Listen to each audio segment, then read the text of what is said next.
Scotty doesn't know that Fiona and me do it in my van every Sunday. Don't ask me why that song is stuck in my head, folks.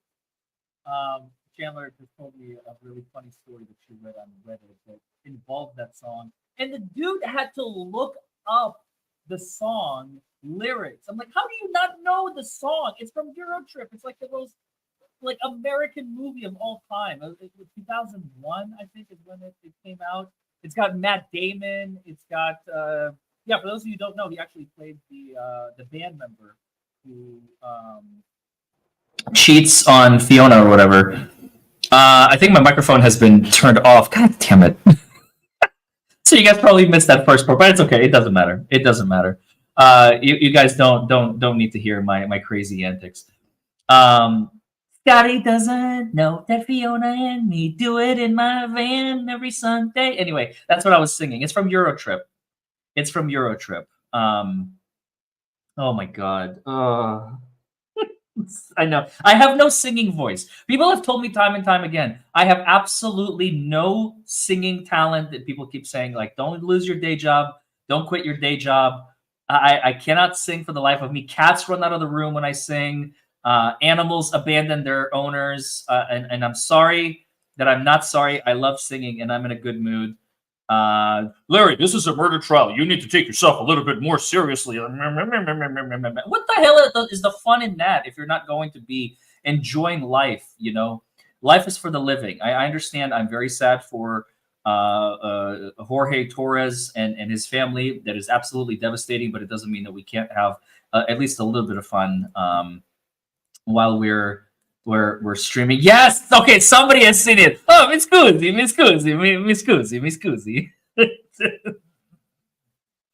I also have a face for radio. I love you. Oh my god. Oh, that's one of my favorite phrases of all time. You have a face for radio. It means you're ugly.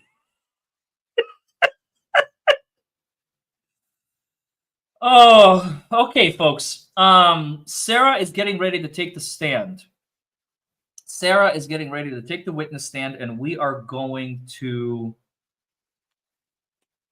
What do you guys think? How bad is this going to be? On a scale of 1 to holy shit.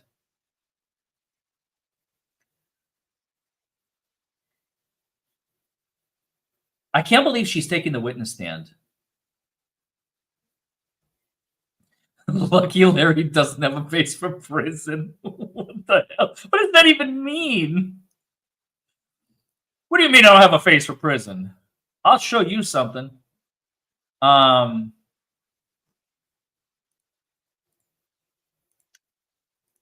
So.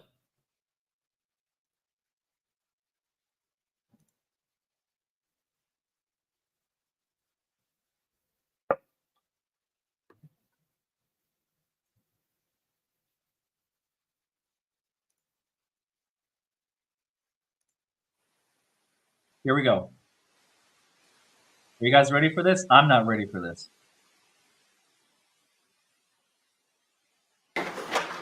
We are on the record. 20.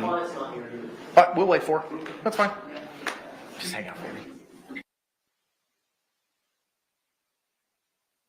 Oh, wait. Nope. We're not back.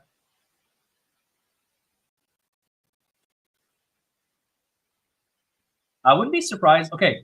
Full disclosure. This is a little personal. This is a little TMI, maybe.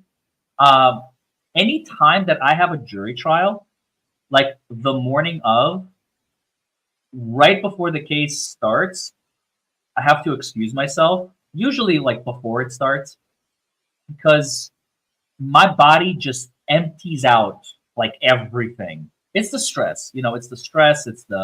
I mean, I don't really get anxiety because I don't have stage fright. I'm one of the 0.00001% of the people who don't have stage fright on this planet. But it doesn't mean that I don't get stressed, because I want to do a good job for my clients. So like I literally empty out everything. So I think Sarah is probably having that problem right now. Sarah's probably having this problem right now because she has to testify and she has to take the stand and she might be locked in the bathroom. Like I'm not trying to be a dick or anything. I'm being serious. It's a very common phenomenon. Back when we used to train horses, I remember horses when they get nervous, that tail goes up and whoop, whoop, they lay a puddle. It's normal. It's normal. The body just has an exit strategy. You know what I mean? It's everything gets relaxed down there. No, my anxiety does not get over the roof. If I'm like, God forbid, if I would not be prepared, maybe. But I'm always prepared. I know what I'm going to do. There she is. She's getting ready. Oh, look at her face. She's asking for more snacks. Has that been a theme? Has she been like asking for snacks? People keep joking about it. I'm trying to figure out if she's been like asking for snacks.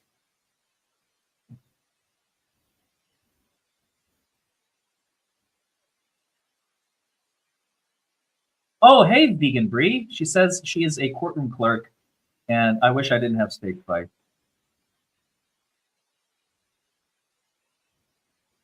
She asked for Pop-Tarts. She stole some cheese. What? It was an emotion for snacks. I just can't. I mean, this guy makes, what's his name? The guy who rammed 79 people look like a saint. Daryl Brooks. This woman makes Daryl Brooks look like a saint.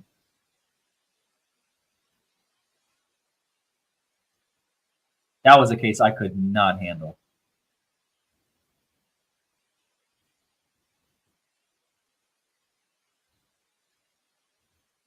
I did not watch that trial. Scotty doesn't. We're back on the record. Case number 2020 CF 2603, State of Florida versus Sarah Boone. Let me get appearances for the state.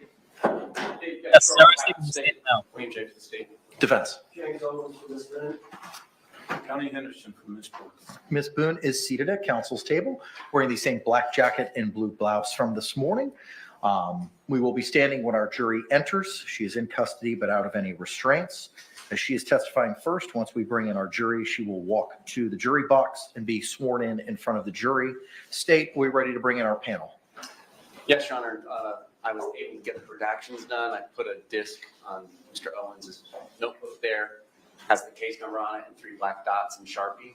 Just a random way of saying what it is. Excellent. Appreciate it. Thank you for getting that done over the lunch hour. Defense, are we ready to bring in our jury? I've got a couple of issues. Yes. Number one, Kevin Beck is working on. Let the record reflect that Mr. Beck has appeared. For the record, I'd like to make 2 points about this issue, about whether or not I can bring in evidence of prior acts, prior bad acts, prior to the overt act. And there's 2 reasons that I believe I should be allowed to do so. One is, Judge, in that 2-minute video, Sarah Boone makes a statement, "That's how I feel when you choke me." And then some moments later, "That's how I feel when you cheat on me." And she's angry at him, and she's talking to him. She's talking to him in an intoxicated state, and she's expressing her anger and why she is angry. And I ought to be able to elaborate on what that is that she's angry about as it relates to when you choke me. That's my first question. Okay. The second one is, Judge, on this. Before you proceed with the second, is the second intertwined with the first? No, I mean, it's a similar argument, but related to something else. Okay, response. Judge, I don't disagree that they should be able to bring that in once they've established an overt act that is imminently dangerous to an objectively reasonable person. I believe that's the law. Any other further arguments, sir?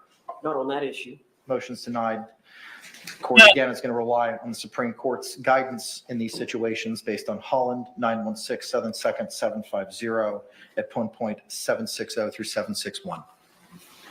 My second argument ties into what he just said about what a reasonable person would do under the circumstances facing an imminent threat, whether a reasonable person would perceive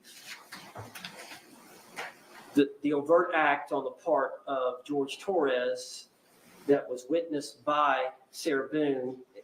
Would that be perceived by someone as a imminent threat? And to some degree, you have to understand the history of Jorge Torres and Sarah Boone. They were together 3.5 years. They weren't engaged, but there had been a history of violence. And from the evidence that's been presented, facing the circumstances in total, if you take what she said at various times, you would understand that she became concerned when he came back from Publix with that second bottle of wine, because she knew when Jorge Torres gets to a certain level of intoxication, he gets sad, he gets moody, and eventually he gets belligerent, and sometimes he can be violent. So she knew when he brought home that second bottle of wine that it was not going to be a good night. And she tried to keep him occupied and tried to keep his mind off of his troubles, because she knew that if he reaches a certain level and is dwelling on his hardships, that he will react to her in a violent way. So she had that state of mind with that understanding of her history and his history in his overt act, which she's going to testify to, coupled with the fact of her state of mind based on her past experiences with him in that intoxicated state and the fact that he is violent. So she was hypersensitive to danger and fear. And I think that ought to be allowed in as part of her collectively an overt act. So it was culminated by his state of intoxication coupled with his overt act created the well-founded fear for her to block the attack, to self-restrain or physically restrain Jorge Torres in the suitcase, to actually use the bat to prevent him from getting out of the suitcase, because she knew she was going to get attacked. And the basis of the opinion of about to be attacked is predicated on the prior incidences of violence, correct? Based on Well, there's an overt knowledge. act committed by Jorge Torres, but she was heightened because she knows when he gets to that level of intoxication in that scenario, and that's an issue. So I need clarification. What is it that you're asking me to do? For me to be able to elicit from Sarah Boone that she was concerned once that second bottle was brought, and that's why she tried to placate him over the course of the evening, and that's why she had a heightened sense that he was capable, Judge, due to his degree of intoxication, that he may act violently towards her. And a lot of the problem is, Judge, he doesn't remember battering her the next day. That's part of the reason that she videotapes him and photographs him. She starts to document what happens so that she can show him. She loves the man. She adores the man. She wants to marry him. She wants a life with him. But she's tired of being beat on. And so that all ties into her behavior, her sense of nervousness at that point. The reason she was so confident during that 2-minute video is because she knew, okay, this is my chance. He can't get to me. I can tell him exactly what he does that bothers me, that hurts me, and how I feel. And so that's all tied together with then he starts to try to get out of the suitcase, and she reacts the way she does. Response. We held these arguments already. The court has ruled there are no new arguments being made. The court understands exactly what Sarah Boone, the defendant, said to Dr. Werner on October 2nd. The court knows exactly what the defendant said to Dr. Harper over the period of a number of months and years. and there was no overt act.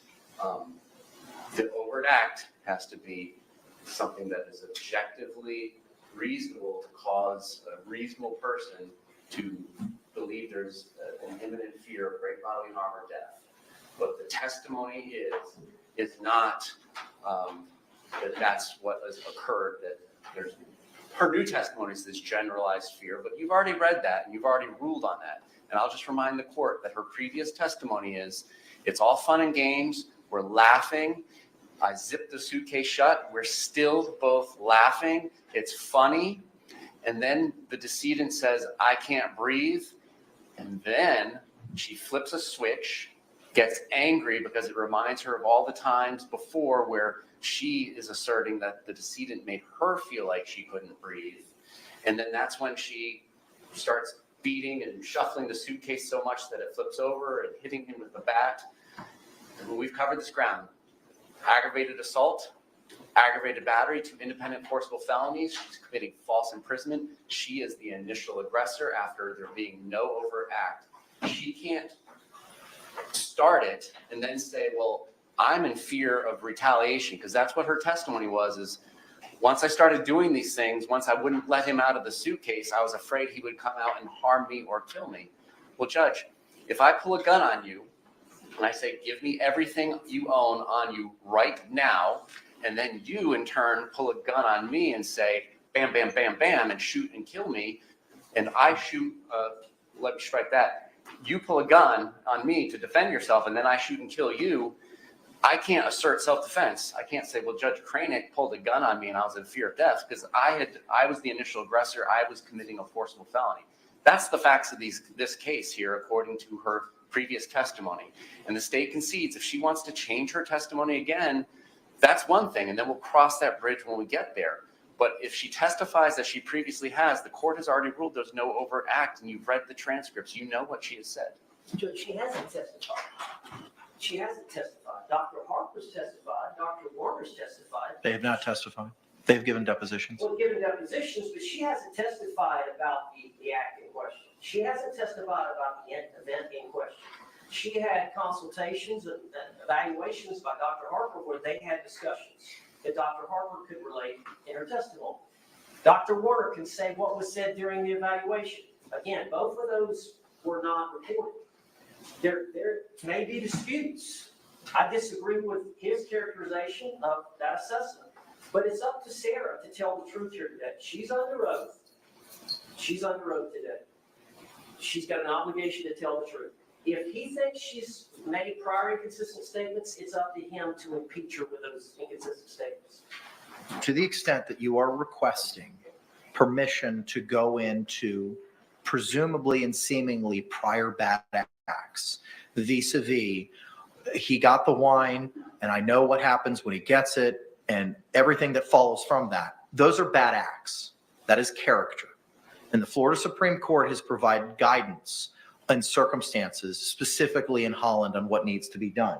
You're attempting to provide information that the defendant was apprehensive of the victim at the time of the homicide by virtue of the wine, etc., as you've proffered. That's bad character evidence that you're going to be bringing in. Historic bad character evidence. This is what happens when he drinks. This is what happens when I don't placate him. This is the situation that I find myself in, which inevitably may dovetail into prior incidents of abuse. That's all prohibited character under 404, 9404. And the carve out for that is if a overt act is established. It's not a subjective standard. It's an objective standard. The jury instruction, 3.6F, identifies it being an objective standard, and the Akendo case specifically tells us that it's an objective standard. In Akendo, the second DCA in 2023 stated the conduct of a person acting in self-defense is measured by an objective standard, but the standard must be applied to the facts and circumstances as they appeared at the time of the altercation to the one acting in self-defense. I'm going to rely on Holland. Holland is the law of the land. It is what the Supreme Court has told us to utilize. That's what I will be relying on. The overt act has to be established. Ms. Boone, do you understand that? I do. Okay. Anything else? We cannot talk about any prior bad acts or anything of that nature until we talk about the actual event, the attack. Correct? You understand? Do you understand that? Yeah. Okay. Anything else, state? Okay. Defense, anything else, sir? No, sir. All right, let's go ahead and stand and bring in our jury.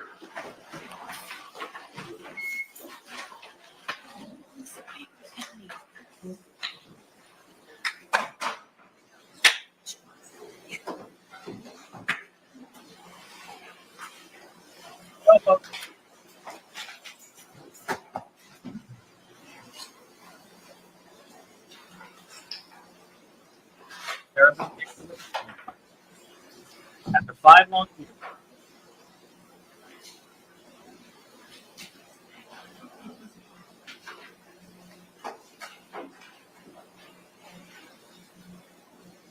Let's see how believable she is. Let's see if she gets crocodile. Jury entering.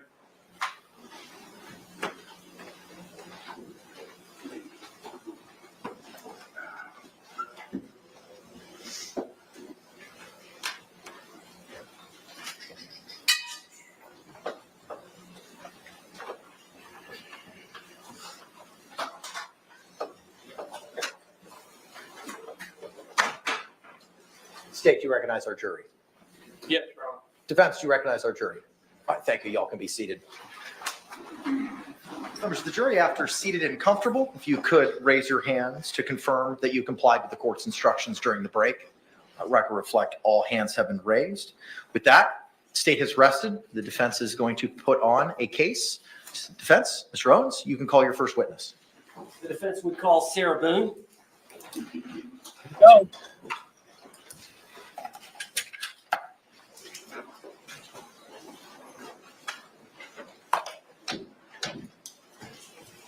Raise your right hand, please. Sworn, please. Do you swear or affirm that the testimony you should give shall be the truth, the whole truth, and nothing but the truth, so help you God?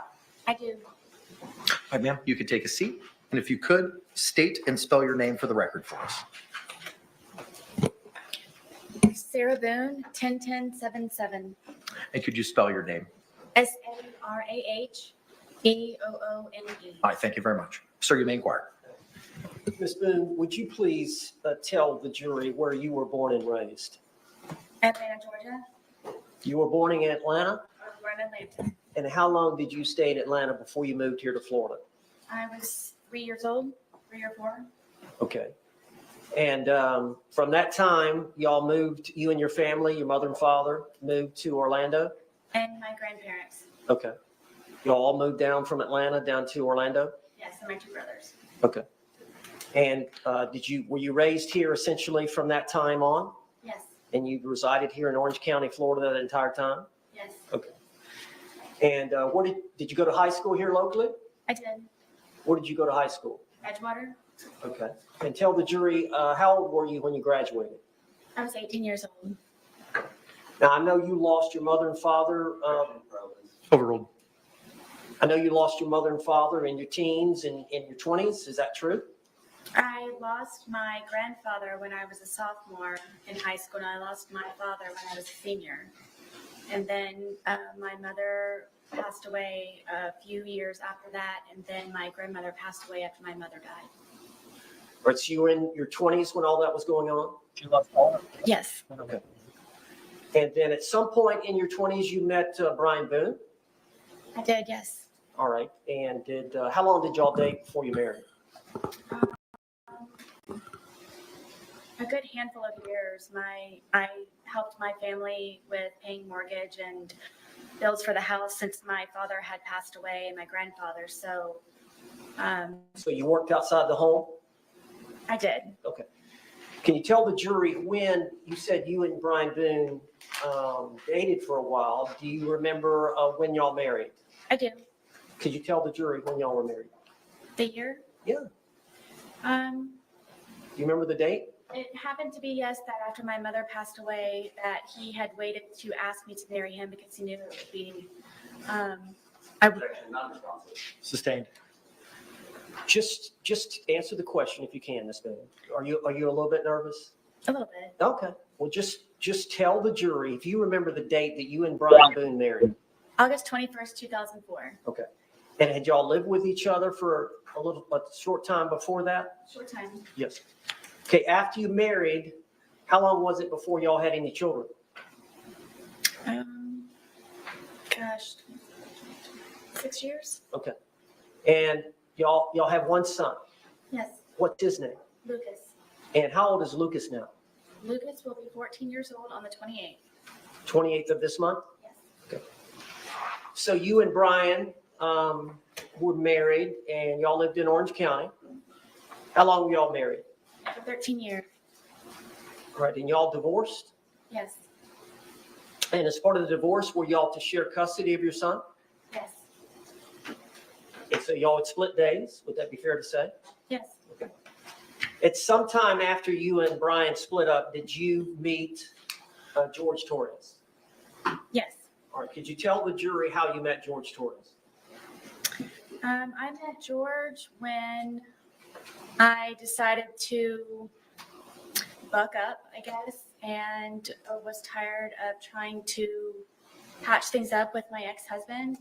And I decided to go one day for a walk across the street and go have a beer by myself and sit and people watch just to get out of my house and a change of scenery. All right, now is this your apartment? No, this is the marital home. Okay. Where is that marital home? Winter Park? You're no longer living in that marital home? No. Who lives in the marital home? No one. It has been sold. Okay. So you met Jorge Torres before you got the apartment? Yes. Okay. And you met him at a bar across the street from the marital home? Yes, we had a mutual friend there. Were you introduced? Yes. All right. How did you and George get along when y'all first met? Very well. It was strange how quickly we hit things off and had so much in common. And I never thought that he would be interested in someone like me. And I just couldn't believe that he was actually interested in me and said a lot of nice things. And 1 hour ended up being 4 hours from when we had first met. And then we would always have something to talk about. Why couldn't you believe that he would be interested in you? He was very handsome. He was very funny. He was smart, and I would show up in workout clothes and disheveled hair, and I guess I kind of felt broken from being in the process of the divorce that he knew about. But then one of the things that we could relate also was the fact that he was here in Florida because he had just been divorced from his second wife. So that was another topic that he and I could compare notes on. So eventually the divorce was settled. Did you get your own place? Yes. Is it fair to say that after at first you lived in your parents' home, correct? Yes, until I was married. And then you moved directly in with Brian, Yes. and then y'all lived in the marital home, correct? Yes. And then you got this apartment. Yes. So that was the first time in your life that you actually had your own place. Yes. And what was the address? 4748 France Court, apartment number 3. And what city is that in? It's in Winter Park. How far is that from here? 20 minutes? Okay. So you got that apartment, and initially were you by yourself? No. All right, tell the jury. In the almost year, about 10 months of separation from Brian, my ex-husband, that is the time when I met George. And my ex-husband was trying to buy me out or force me out of our marital home, and I needed to find somewhere to live. And So did you and George agree to rent the apartment? yes, one of the Just me or I needed extra income. We could not afford it just on my own. You were receiving some income from the marriage settlement, were you not? Yes. So you did have a consistent monthly income coming in from the marriage settlement, For the most part, yes. but you needed more to live. Yes, to pay the bills and for rent. So did you and George have some agreement? We did. All right, what was the agreement? The agreement was that if I decided for he and I to live with one another, because it would be under my name, that he would help with the monthly bills and on a regular basis where it wouldn't be something that I would have to argue with him about. It would just be an automatic. Make sure that everything's paid first, and then from there, hopefully have some fun with it. Okay. And so I understand. Sorry, I was saying that, does it feel like her testimony is very practiced and rehearsed? Like it does not feel natural? That y'all saw each other on and off for about the next 3.5 years. No, I would consider us a couple. Okay. At some point, he asked me to marry him. Okay. But y'all did have times where he left and went to live with his parents. Yes, Is that fair? yes, And there were times where there was an understanding that y'all were going to break up. multiple times. Okay. All right. So again, on again, off again. Yes, this was actually before we had our apartment. That was, I guess, our dating phase. Okay. So y'all were together for 3.5 years. Is that fair? Yes, And y'all had actually agreed to marry? he had asked me yes a couple of times to marry him, and one time I agreed to yes. Okay. Now, I want to get directly to the date of this event so that the jury can hear your testimony. All right. So tell us, I believe the date is February the 23rd of 2020. Explain to the jury that whole day, from the time y'all got up, the whole thing. Approach.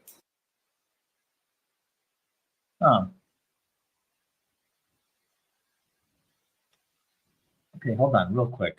Event so that the jury can hear your testimony. All right. So tell us, I believe the date is February the 23rd of 2020. Explain to the jury that whole day, from the time y'all got up, the whole thing. Objection calls for narrative. I missed the objection.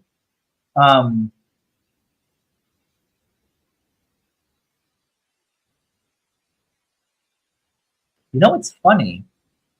I've done that with my own clients, and I don't think I've ever had that objection before. Calls for a narrative. What's the problem with telling your story in your own words? Yeah, I predict that too, Sunshine Nana. But why? That is an objection I've actually never. Objection's overruled for now. Okay, thank you.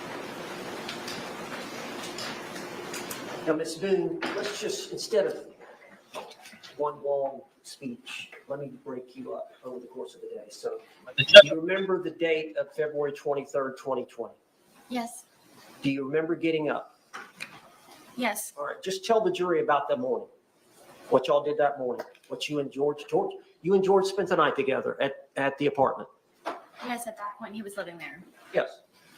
So y'all slept in the bed together upstairs, February. So y'all would have gotten up that morning, February 23rd of 2020. Yes. All right, tell the jury what happened when y'all got up. He was already downstairs, and I went downstairs, and he wanted to start the day off by drinking because it was a day off from his job. And I talked him into cleaning and tidying up the house for a sense of accomplishment. So that is what we did for however long that it took. So we did tidy up the house and got everything in order, and it was kind of a reward, I guess, to be able to sit and enjoy ourselves and sit on the back porch. All right, what do you mean by cleaning up the house? What did y'all do? We swept and mopped. We folded some of the laundry. I know that we did the dishes, emptied the dishwasher, just general run-of-the-mill tidying up. And did you have your son coming the next day? Yes, that was one of the reasons why we we were able to do that. What was the arrangement you had in terms of the next day would have been your day to pick up your son from school? Yes. What time would you pick Lucas up from school the next day? I believe his school ended at 3:00. Okay. So you would have been responsible to pick him up and he would be spending a night with you that night. Yes. So you wanted to have the house nice and clean. Yes. How many bedrooms are in the home? 2. And you and George had one bedroom? Yes. And who had the other? Lucas. All right. Is that exclusively his bedroom? Yes. All right. So how long would it have taken y'all that morning to clean? I don't really remember what time we woke up, but maybe a good 2, maybe 3 hours. Okay. And would it be fair to say that you and George both smoked cigarettes? Yes. And would it be fair to say that you and George both drink alcohol? Yes. All right. So at some point, y'all finished your chores, Yes. right? And then y'all were going to enjoy the day. Yes. All right. What was the plan?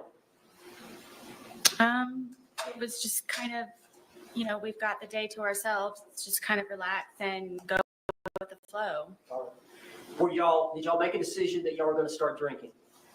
Yes, we had a half of a bottle that was already in the refrigerator, and I did not want to go out afterwards. I, again, had Lucas coming the next day, so we went over to Publix to purchase another bottle of wine so we could not have to go out later on that evening. Now, you were here in court when the state played the video of you two and the Publix purchasing the bottle of wine. Yes. Is that what you're referring to here with the jury right now? Yes. Okay. And that was around noonish? I believe so, yes. Okay. Had y'all started drinking the leftover bottle before going to the Publix? No. Okay.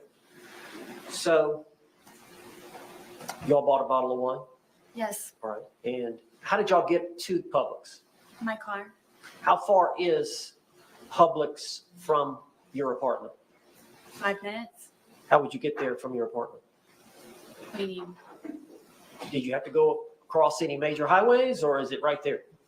You just come out of our apartment complex and you do a little U-turn and then you come up and it's right in that complex. Okay. But it's easier to drive than to walk? Yes. Okay. Now I know at some times y'all would simply need cigarettes and it was in walking distance. Can you tell the jury about that? Yes. There was a Lotto Zone convenience store with in the same, I guess, parking lot of our townhome or complex. And it was just a straight shot from our apartment to a back gate, and you could get right into the convenience store from right there. Okay. But y'all went over to get that bottle of wine around noonish. And how did you took your car? Yes. Did George have a vehicle? We did not. And how did you pay for the wine? With my debit card? And then y'all came back and started drinking? Yes. Okay. Tell us what you did when you got back from the Publix. Just went on the back porch where we usually spend our time because we're able to smoke cigarettes outside as opposed to inside. And Is cigarette smoking not allowed indoors? it is not. Okay. Do you have pets? Yes, I do. Or did you have pets? I did, yes. Okay. Were they with y'all there that day? Yes, my dogs were with me all the time when I was there. How many dogs do you have? I have 2, And just what are their names? Penny and Tess. And what is the breed? They are red Boston Terriers. And are they both disabled? Yes, Penny is blind and Teff is deaf. So when y'all went out to smoke on the back porch and drink, I assume as well, correct? Yes. Did y'all take the dogs out? Oh, yes. All right. Is there a place for them to do their business out there? Yes, I extended our back porch for them to have a little bit of area as opposed to going from a large backyard from my marital home to our little townhome. And they would come out there and do their business, and I would open the gate and then walk them in the back part of our apartment. So you and George were just going to enjoy the day together? Correct. Is it fair to say you don't have a lot of money? Yes. And so y'all were going to do something there in the home. Y'all weren't going out for dinner or?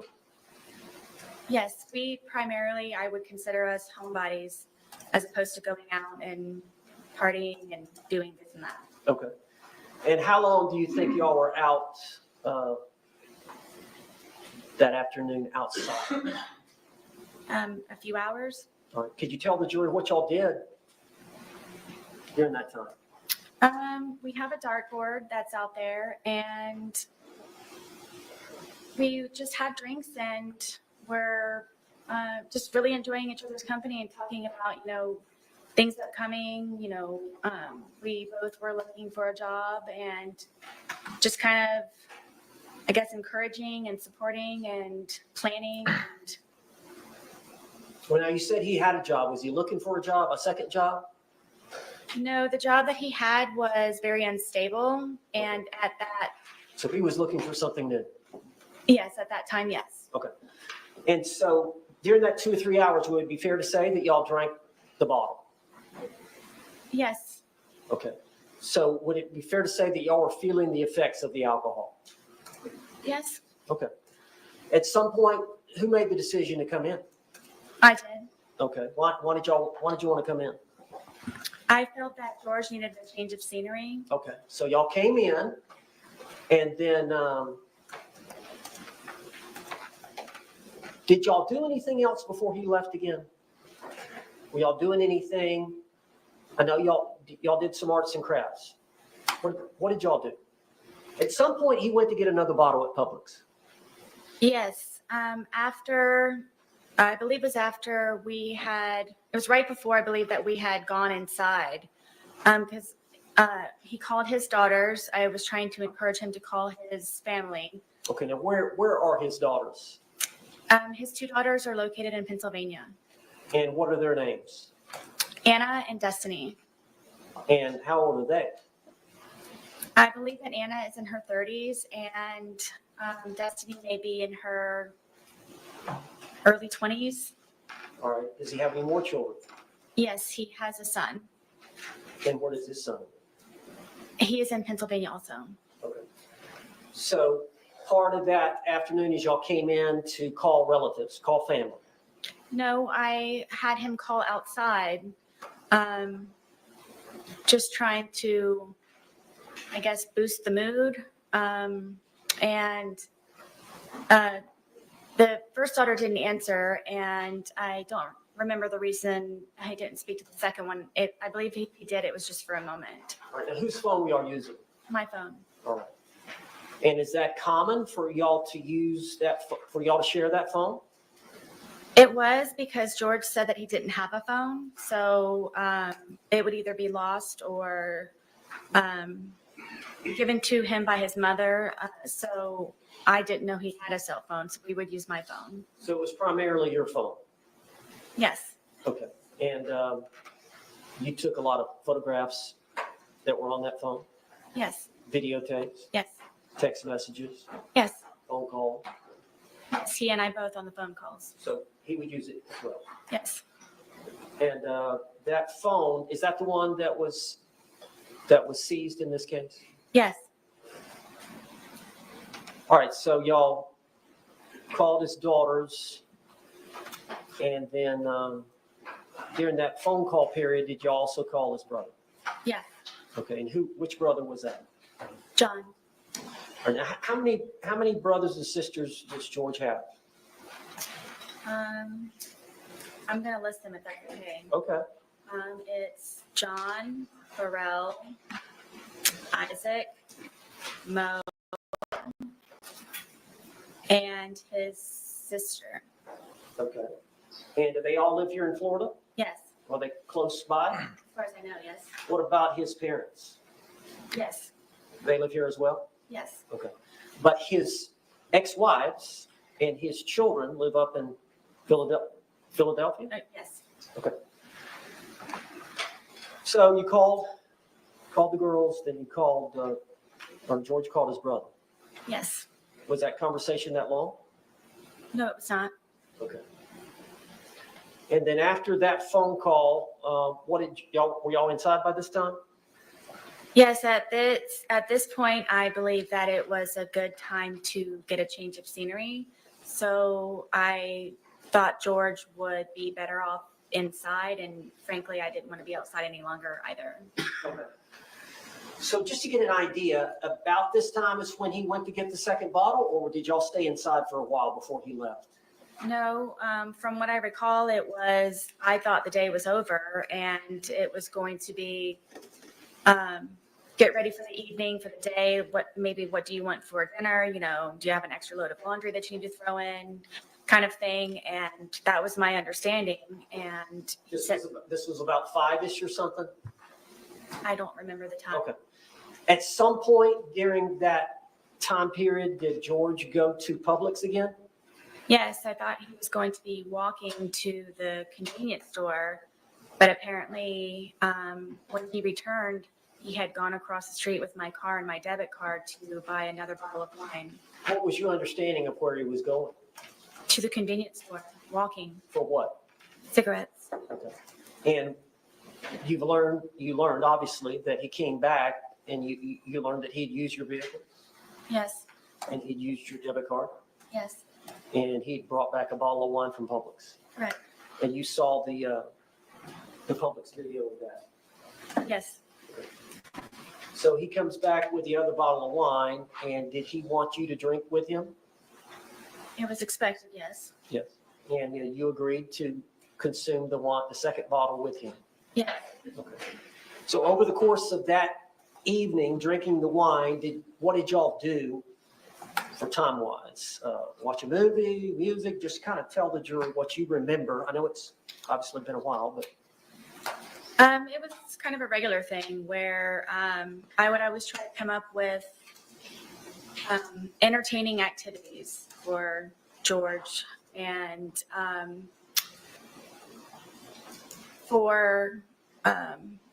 bought a puzzle. We started off at one point doing a smaller puzzle, and then we did that very quickly. So then I purchased a larger puzzle, and I believe it was 1,000 pieces. So I thought to get his mind off of things and to focus on something, it would be smart for us to do the puzzle. So for however long that took, we finished the puzzle. So that was one. Did you every piece was finished, or was it? Every piece was finished. It was strange that we couldn't find one piece, and we thought it was funny that it was like in like the perfect place on there. But yes, every one but one piece. All right. After the puzzle, what did y'all do? I decided to continue to maintain and focus him, and I have a bunch of paints that I used of my son's that his grandmother bought him. It's a very big art wooden box, and it's got pastels, pencils, paint, any kind of whatever.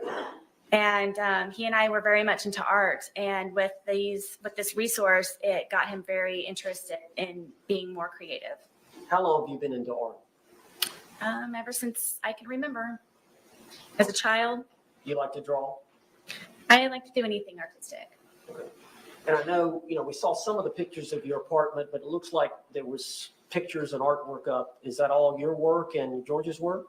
The majority of it, yes, are belongings from my home, and then also some of George's, yes, on the wall. Was he pretty good at art as well? Yes, All right. So you both enjoyed doing that. very much. So y'all got out Lucas's art set. What did y'all do with that? We were just, I guess, doodling, whatever. I would always tell him that everything that you make is a masterpiece. So just let loose and just let it go. And we would just paint and, paint and drink, yes, and listen to music sometimes, and yes. Okay. Now with the dogs, did y'all get the dogs involved? Oh, yes, my dogs follow me everywhere, yes. Was there some dancing going on with the dog? Yes, after we had completed the puzzle and I guess we're painted out, I thought that it might be a good point for us to maybe listen to some music. And the music that George listens to is it's very fractious to me, and it was definitely not going to lighten the mood. So we ended up finding some channel on the radio, and he was feeling it. And then we ended up, my one dog gets very active and was dancing with us, and we were just having a good time listening to music. And I guess it's getting pretty late in the evening. Yes. Anything else I've missed? I don't believe so. All right. So tell us where y'all ended up before you started the game of hide and seek. We were there. I couldn't think of anything else possibly that I had to continue entertainment. But I remember sitting at the end of the couch and him sitting in one of my son's chairs that was in the living room, and just kind of doing this.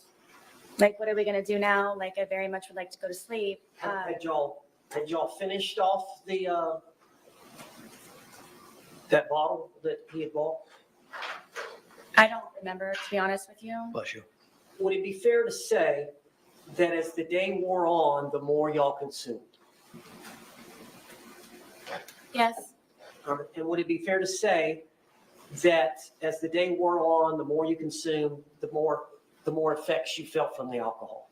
Of course, yes. Both of you. Yes. So you would agree, would you not, that at the time y'all were trying to figure out something to do and you put your head down on the couch, that would it be fair to say that y'all were intoxicated? Yes. Tell the jury what happened. Yeah. At one point, I guess he knew that I couldn't come up with anything else, tapped me on my knee and said, "You're it." So from there, I ran up the stairs and hid into our shower, just waiting for him to find me so we could hopefully go to sleep soon at some point. And At your shower, is it a tub or just a walk-in? it's a tub, but it's in the master bedroom, and you have to go all the way upstairs. You have to go in the bedroom, and then you have to go into the bathroom part, and then there's the shower part. So did you lay down in the tub? At one point, yes, I was. Okay. So you were hiding. I was trying. Okay. And did you believe that he was going to come try to find you? Yes. Did you wait? Yes, for quite some time. All right. Then what did you decide to do? That I decided that I need to go to sleep. I'm picking my son up the next day, and we need to start wrapping up the evening. And I went downstairs to find where he was. And what I think the jury has seen pictures of your, would you call it an apartment or It's considered a townhome. a townhome? So you walk down the stairs, right? Mhm. And at the bottom of the stairs is a bookshelf here? Yes, at the very end of it, yes. Okay. So you walk down the stairs and you turn and look in the living room. What did you see? I don't even think I made it all the way down the stairwell because I was just looking for him as soon as I could, to hopefully go upstairs as soon as we could. And I looked over and I saw him settling himself in the suitcase. All right, tell us about the suitcase. How long, is it an older suitcase? Yes, Whose suitcase was it? this is George's suitcase. All right, and did he use it for traveling back and forth to Philly? Yes, I had recently taken him on a trip to go see his children in Pennsylvania, who he hasn't seen in years. And we took that with us. And because of how dilapidated it was, how broken it was, in the end, after that trip, we decided that we would donate it. All right, and I understand y'all kept the suitcase upstairs. Yes, How long did y'all keep it upstairs? since we had moved in. Is there a closet up there you kept it in? Yes, it was in the master closet, the master bedroom closet, all the way in the back because of the size of it, and there was nowhere to put it, so it's all the way in the back. So when did y'all decide to move it down from upstairs to downstairs? Was it that day or sometime earlier? No, it was maybe a week or so prior. Okay. And so what, y'all were gonna donate that to Goodwill or? Yes, we were going to do, I guess, a spring cleaning. Anyone who has children understands that they grow quickly, and there was a lot of clothes that I needed to go through of my son's, and then also from George and I moving in and just kind of putting everything in there, you know, at one point where we just needed to actually go through it and organize it and get things more in order. So is that the reason it was downstairs? You were going to donate it and a bunch of things that you're going to put inside of it? Correct, yes. Okay. So it'd been down there a week, so it was already down there? Yes, George brought it down. Okay. So you said that you got down there, you're looking for him, you see him settling into the suitcase. Yes. What did you do? In my head, I said, oh man, we're obviously not going to be going to sleep anytime soon. And I walked over and he was trying to get himself flat, so I couldn't tell that he was in there. And then Now, let me stop you there. The suitcase, is it the suitcase over here in the yes, box? You've seen it, you saw it. yes, It's a pretty big suitcase. yes. How big is George? George was my height, How and tall are you? I'm 5'3". Okay. And how much did George weigh? I thought it was 100 pounds. Okay. And how much did you weigh? I was 98 pounds. All right. Do you agree you put on some weight? Since I've been incarcerated, yes. Well, at the time, though, y'all were pretty skinny. Yes, So from the pictures, it looks like y'all were both pretty thin. yes, All right. So because of his thinness, is that how? And he's a small man. yes, Okay. So he was able to get in the suitcase on his own. yes. Did he willingly get in the suitcase? He was already in there. Okay. When you got to him, did he see you? Yes. All right. Tell us what happened. I mean, I just I zipped him up. We thought it was funny. And we're joking about how he was, I guess, small enough to fit inside of the suitcase. All right. So what happened then? From there, it was just, we were laughing about it. And it was just strange that he was small enough to fit in there. And then I kind of moved it around a little bit with him in the suitcase still. It was still funny that he was still in the suitcase. Just, I think he and I were just kind of, couldn't believe that he could fit in the suitcase. Did you eventually close the top? Yes, in order for, well, the top was already closed. As he was settling himself in there, that's how I knew he was in there, was because the top was kind of flopping a little bit. Okay. So he had got in there to hide, and he pulled the top Yes, on top of it. But you could tell he was in there. yes, You saw him right away. yes, All right. So at some point, did you zip him up? Did yes. you? And what was he saying or doing when you were zipping him up? We just thought it was funny. Were you both laughing?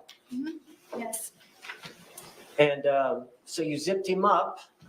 Were y'all still laughing once you zipped him up? yes. Tell the jury what happened then. From there, I moved the suitcase around a couple of times, just kind of on the wheels and moved it around. And at that point, it was funny. We were joking and laughing about it. All right, now eventually, did you go sit down on the couch and get your phone? Yes. Did I miss something? Well, the suitcase had, from me moving it around, was flopped over. So while it was like that, I thought at that point I had a moment to, I guess, take the time to talk to him while I guess he was not able to get out for a moment. So you flipped it. You got it on the top, right? Yeah. It gets in, but at some point you flip it over so the zipper is on the bottom. Well, it was just kind of how I was moving it around, and it ended up kind of flopping. So, It was upside down. yes, So after you did that, what did you do? that's when I went over and decided to videotape to just see the I guess the jest in it for him to understand that right now I feel safe and right now I have the ability to actually speak to you in a manner that normally I would not have the ability to do. And you were intoxicated, Yes. and you would agree that you said some things you should not, Yes. but you realized he could not get out and get at you. Is that fair? At that moment, yes. So it goes on for about 10 minutes. Yes. You heard it here today, did you not? Yes. You heard his voice as he was speaking from the suitcase. Yes. That was his voice on the video and audio. Yes. And you heard your voice on the video and audio. Yes. That was your voice. Yes. All those things said by the man were said by George in that 2-minute video. Correct. All the words said by the female were said by you in that 2-minute video. Correct. Were you intending on showing him the video the next day? Yes. At the time or the next day, is it fair to say you don't even remember a videotape? I do not. So from what you can tell from watching it, did that refresh your memory about that event? It did. Why did you say all that?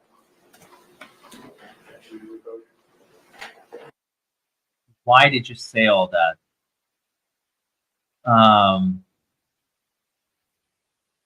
Objection goes to what? Her state of mind, but she's sitting right there. She can testify about her own state of mind.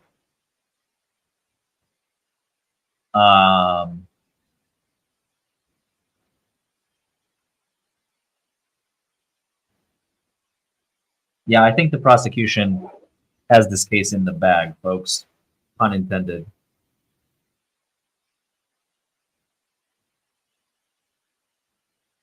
Why is she so happy? Why is she smiling consistently? Like, I'm serious. Is she suffering from psychopathy? I can't understand why she's smirking and she seems so nonchalant about all this. This is frightening. This woman is seriously ill. She keeps looking at some people in the audience and smiling.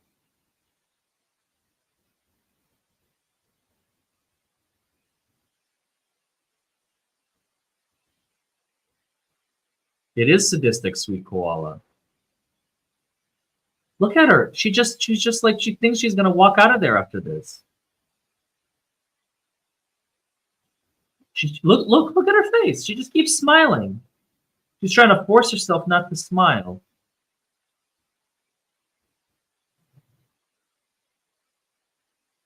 She has absolutely no guilt whatsoever.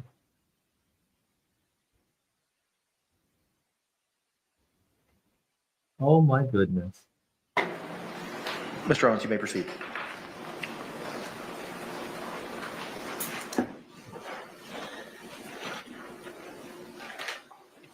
I'm talking about just the 2-minute video part that was recorded. Could you just tell the jury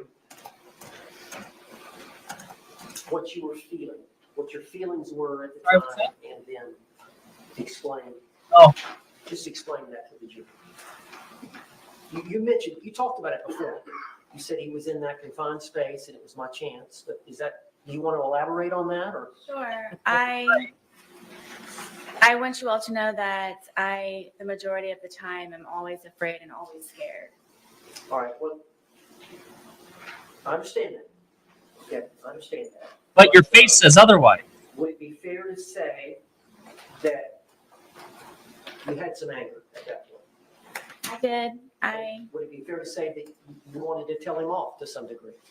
I just wanted, yes, for him to have a better understanding, which was the whole point of the videos and documentation prior.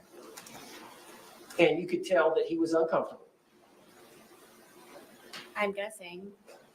And did you want him to feel some uncomfort I did. Okay. Now, at some point, you turned off the video. Yes. And then we saw a second video, which was approximately 11 minutes later. And you've seen that video that was played to the jury. It was 22 seconds long. Yes. And I don't think you speak in that video. You hear George say Sarah one time. Yes. Is that fair to say? Yes. So between the 2-minute video and the 22-second video is an 11-minute period. Would you tell the jury what happened? We continued to, I guess, speak to one another, and his tone changed, and I knew the tone, and we ended up, I guess, arguing back and forth with one another, and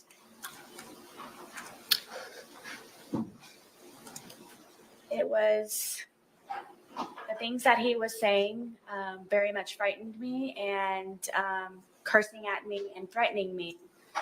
And Did he want you to let him out of the suitcase? I'm sure so. Okay, go ahead, tell me. And it got very heated very quickly, and he continued to push on the suitcase. And my fear was that he was going to break out of the suitcase, knowing that it was a broken suitcase. And his hand started to come through. His hand started to come through this way. And so I shook the suitcase. Trying to get his hand to go back in, shaking it, and telling him that, please stop doing this. Please stop doing this to me. Please stop doing this to me. So his hand actually got out of the suitcase. Yes. And you went to the suitcase Yes. and shook it. Yes. Did that force his hand to go back in? No. So you're shaking it. Were you shaking it to try to get the suitcase, his hand back in? Yes. How long did you shake it? I don't know. But his hand was still out. Yes. Was he trying to get out? Forcefully, yes. Was he angry at you? Yes.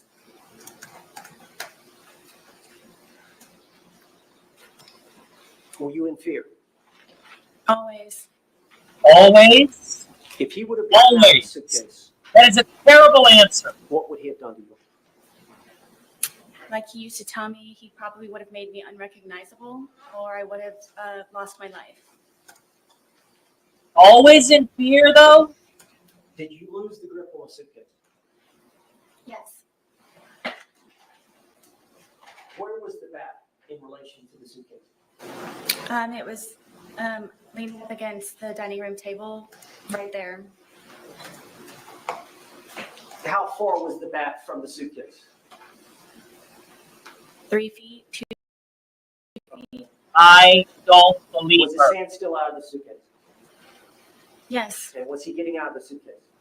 He very much was trying, yes. And so what did you do?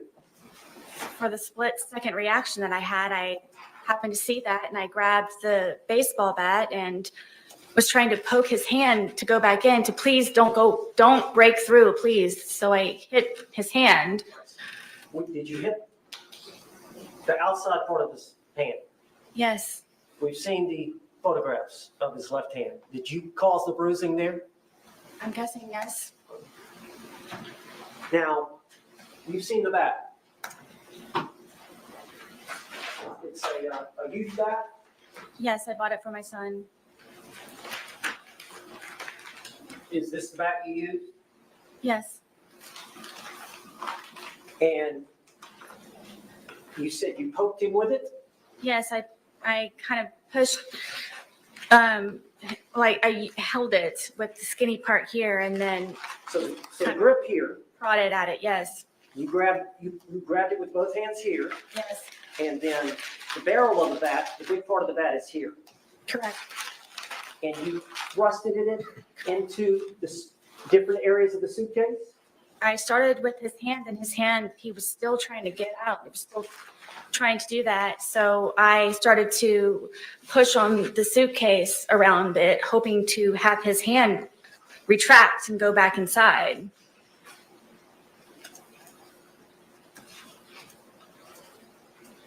Yeah, this is a confession. Wasn't it?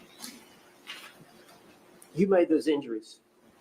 I did, We've seen the photographs. yes, We see the bruising. Is that from that bat? yes, Eventually, did his hand go back inside from you doing?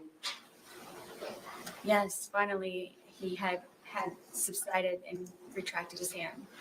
So in your mind, did you prevent him from attacking you? Absolutely. Split-second decision. Now, once he retracted his hand, do you remember zipping it up some, or what did you do in relation? Because he was upside down, was he not, at that point? Yes, At some point, you flipped him back up. I did. Tell how that happened. He wasn't cursing. He wasn't threatening. His hand was inside foremost. There was no more of him trying to break through the suitcase. So I felt safe enough to turn it back over. It wasn't happening anymore. You went back to the video and the couch, I did, yes. and we saw the second video, Yes, the 22-second, and he's right side up again, yes, and you hear him say, Sarah, yes. had you left enough room for him to get out? Zipper to zipper. Yes, that's how his hand was trying. That suitcase has two zippers, doesn't it? And they meet at various places along the line? Correct. How much room, when you flipped it over, how much room was between zipper to zipper? I don't know specifically. I mean, it was enough to where his hand was coming out. After you had hit him with the bat, was he not trying to get out anymore? No, Did you believe that he could breathe in there? yes, Did you ever believe he could die in there? no, at all. Were you trying to kill him? Never. Did you want to kill him?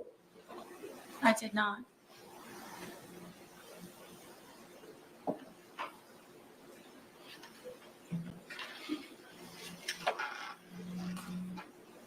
Did you walk upstairs? I did, yes. Why didn't you let him out before you walked upstairs? Were you afraid? Terrified is more of the word. As long as he was in the suitcase, he couldn't harm you. Correct.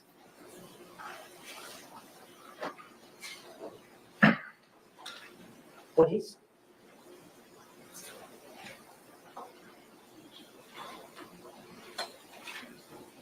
Did you want him to calm down? Yes, I wanted him to stop being angry because I know what it is for him to be angry. You went upstairs. Where were the dogs? The dogs ran upstairs with me. And where did they go? On the bed.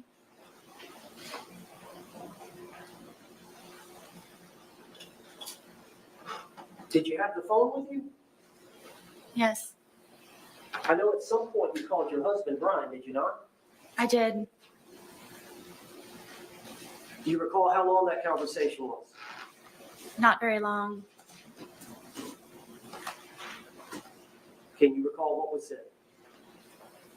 I don't remember exactly. No, I don't.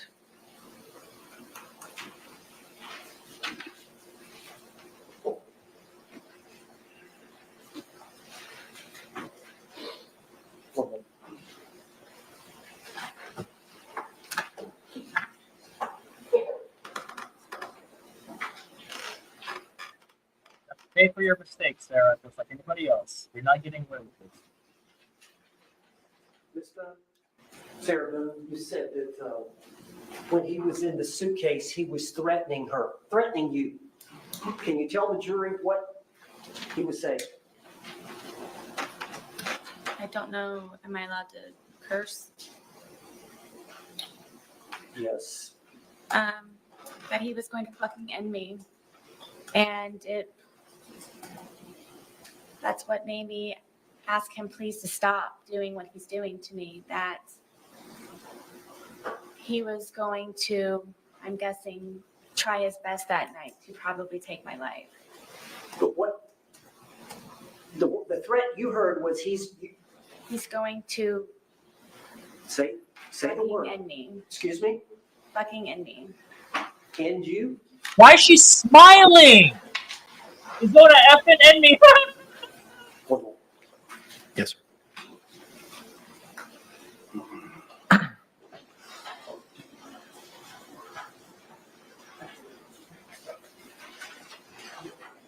Judge, can we approach the bench? Yes. I don't understand this woman. If you're going to argue battered wife syndrome, at least look believable. Look like you are in fear of your life. You're in fear of imminent danger. You're like, he said he was going to fucking end me. Is that the right answer? End me? End me. He's going to end me. That's what I'm seeing. That's what I'm hearing. I'm going to end you. Hee.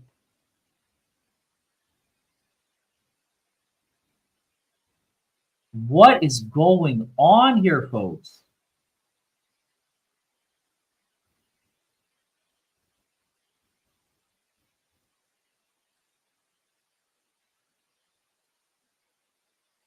This is a very sick and demented individual. She believes she's going to get away with this. Holy shit.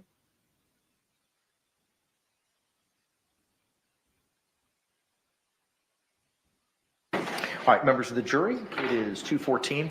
I have a matter that I have to discuss with counsel at this point in time outside of your presence. So I'm going to ask you to retire to the deliberation room. We'll bring you back in as promptly as possible. Again, similar instruction that I've given you. Please do not conduct any independent investigation or research as the person, places, things, or charge involved, and do not have any discussions amongst yourselves or anyone else about those things. We'll bring you back in as promptly as possible. Thank you.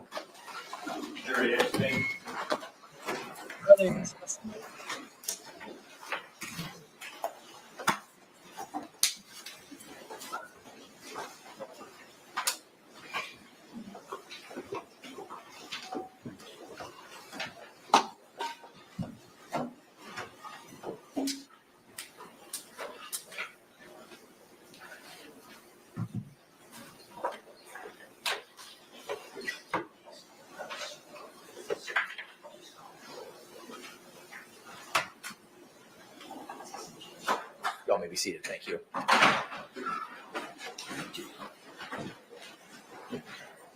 State, you can proceed with any argument at this point in time.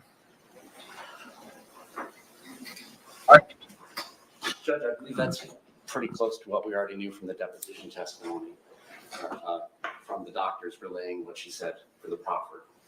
What we have here is testimony from the defendant. Her timeline is she comes downstairs after having gone up to the shower and hiding, laying down, after being declared to be it. She comes back downstairs, and before she gets back to the bottom of the stairwell, she can see that the victim is in the suitcase trying to get flat because the lid is flopping and he's not hidden just yet. And so she comes over, and I believe she testified she was moving it around before actually zipping the lid shut, but moving it around, everybody's laughing. It's all fun and games still. And then she zips it, and it's still fun and games, and everybody's laughing. And then at this point, she testifies that this is now her opportunity to get on her pulpit to express her true feelings about everything. And that's when she sits down on the couch and opens up her phone device and begins recording what later turns out to be IMG _1062.movie at 11:12:45 for 2 minutes and 3 seconds. During this period of time, the decedent is expressing meekly that he can't breathe. The only time he ever curses at her is, Sarah, I can't fucking breathe. Babe, I can't fucking breathe. he is demonstrating under the law that he is in fear of losing his life. She has committed an aggravated assault. She has committed false imprisonment. She was the initial aggressor. There was no overt act to justify these actions that she took against her boyfriend.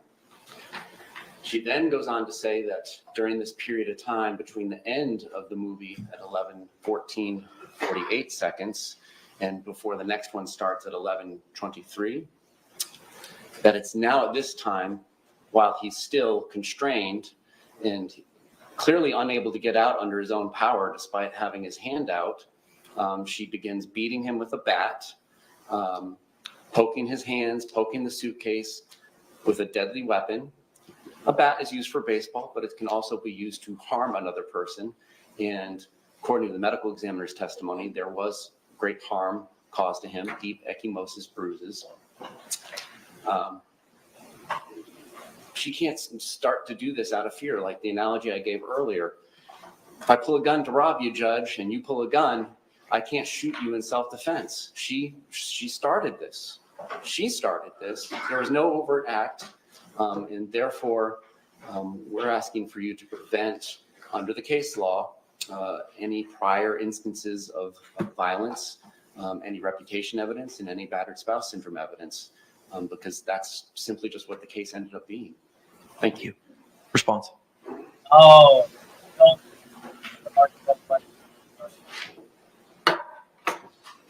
Judge, this was a game by two intoxicated people. When people are drunk and intoxicated, they do silly and stupid things. The evidence is uncontroverted that Jorge Torres willingly, by his own choice, elected to hide in the suitcase. By their interaction between the two of them, giggling and laughing at each other, he consented to her zipping up the suitcase.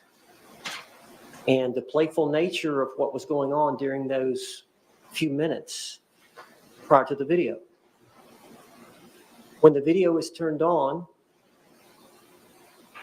there's a 2-minute period where they're talking. He's saying, I need to get out. I can't breathe. She's not taking him seriously. As you've seen from the videos, I thought it was the boy crying wolf.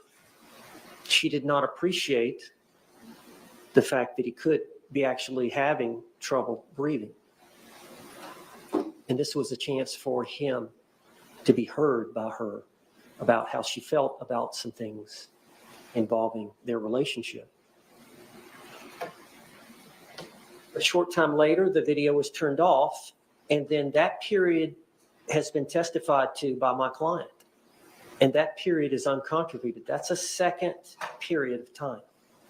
We've got that time for the video. We got the 11 minutes. We got the 22 seconds. And there's no video. There's no audio. There's no eyewitness. There's nothing but Sarah Boone's testimony. And she's testified here today that they had words. There were threats. He got his hand out of the suitcase. She knew by the threats and him getting his hand out of the suitcase that he was about to get out of the suitcase and he was going to hurt her.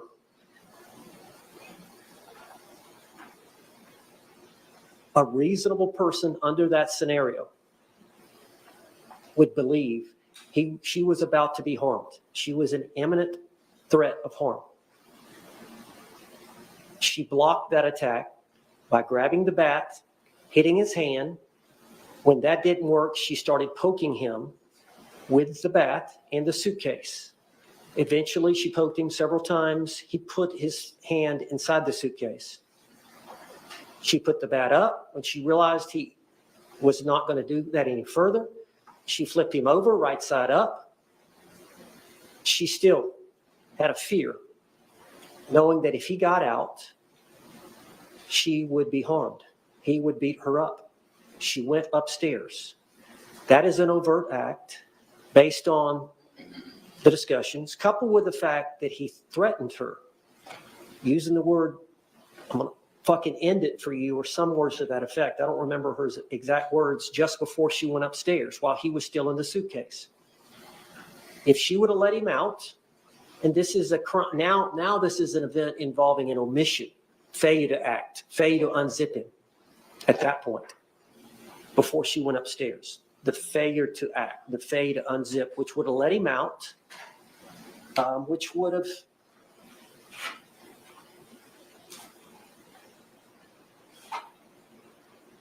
created a situation that she believed was imminent bodily harm to herself. And I guess I'd get a couple of examples. Let's say that a police officer is called to a scene and the only thing he hears is there is a suspect and the suspect may be armed. So of course the officer pulls out his revolver and he's walking around. Well, then eventually he finds the suspect and the suspect reaches for his waist. The officer doesn't see the gun, but the officer sees the movement to the waist. The officer fires and shoots the suspect. The officer is justified because there's an immediate threat of harm. The officer has to react instinctively. There's no time to think. Similar to the actions that Sarah Boone had to take.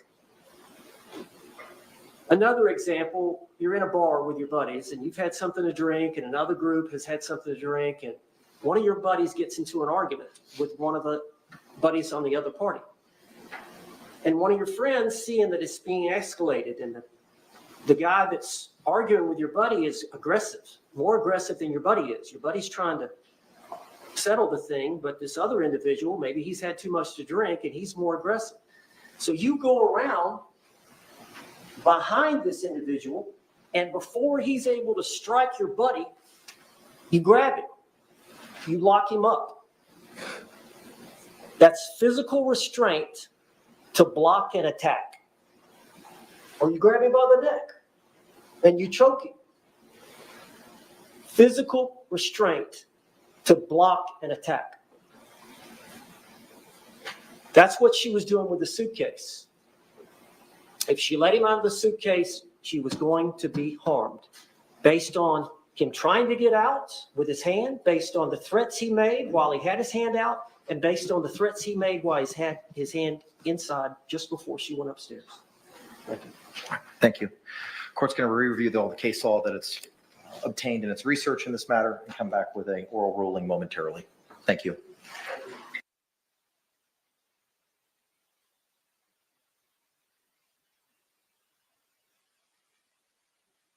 Okay, quick break.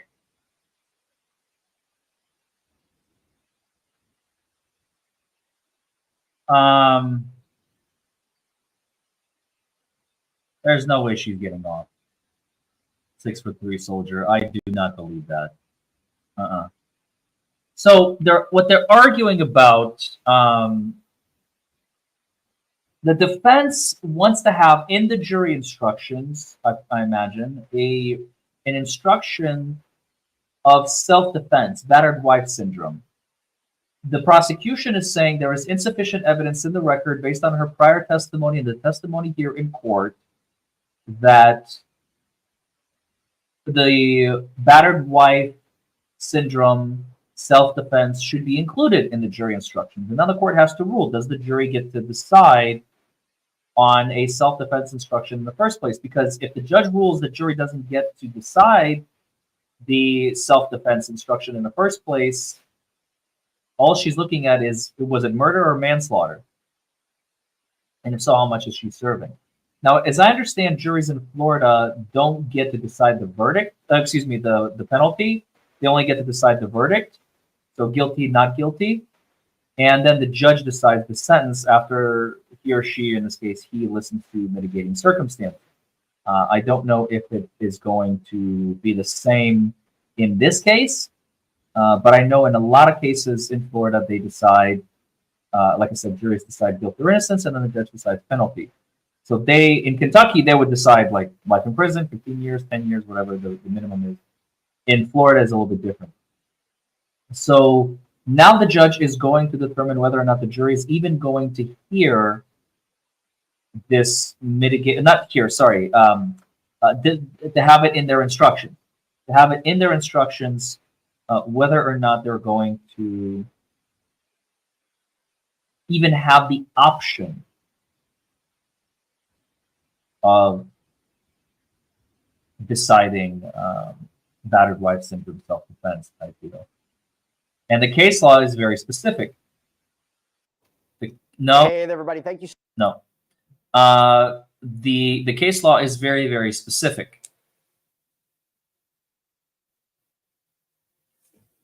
And the judge is reviewing the case law right now.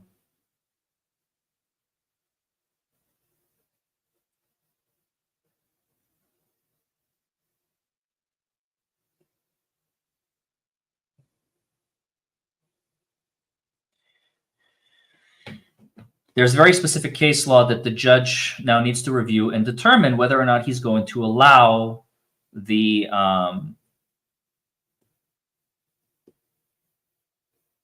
jury to even consider. That's the important part.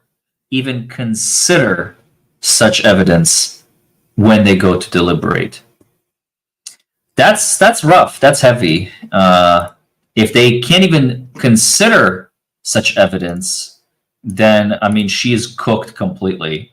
But if they can at least consider whether or not the self-defense battered wife syndrome is applicable to the situation, then I mean they're not going to vote not guilty, but maybe they'll give her manslaughter. But you have to remember, you know, she's in control of this suitcase, right? She is the only person who can let him out. She's the only person with physical control to undo the zipper. I didn't know the whole story about the hand sticking out.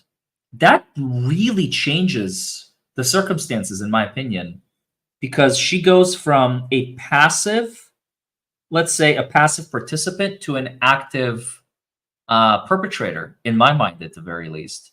Because, look, he's in the suitcase. He got into it voluntarily. All right, her hands are clean, let's say, right? He gets in the suitcase. He's sitting in the suitcase. It's all fun and games. They're all having fun.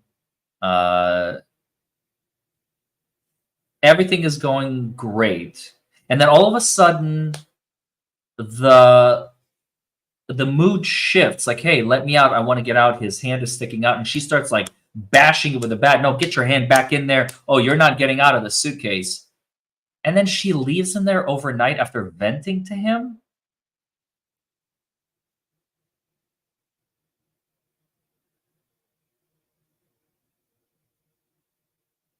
Does she still think the game is continuing to this day?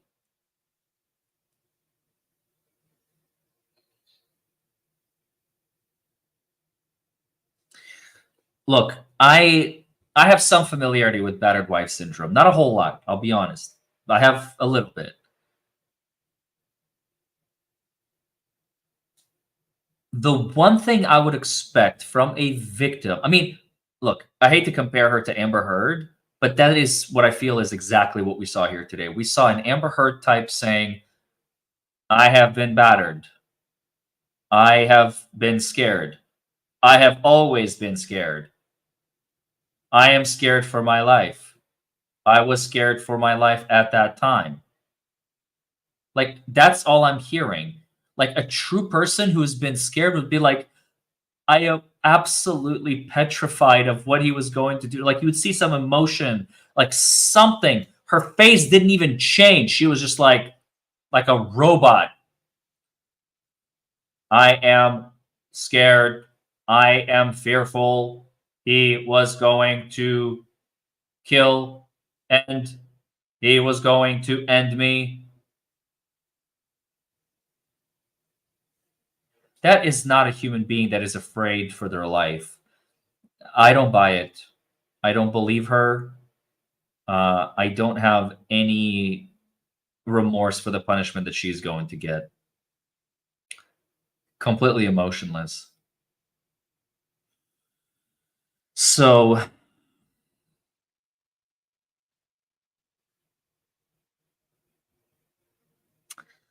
yeah.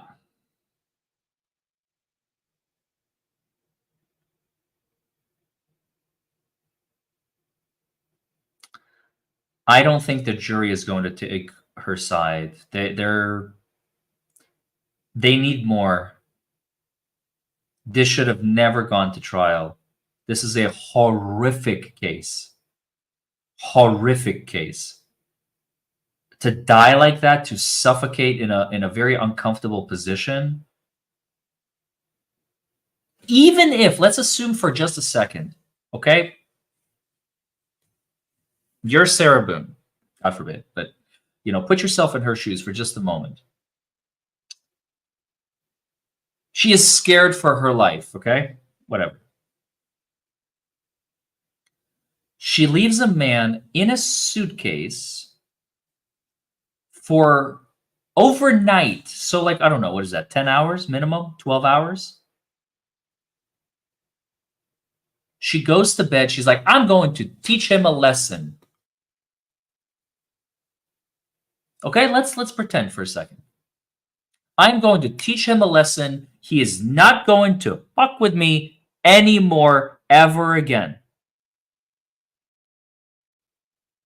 I'm going to tell him exactly what it is. I'm going to tell him exactly how it is, how much he this and that and whatever. And then I'm going to bed.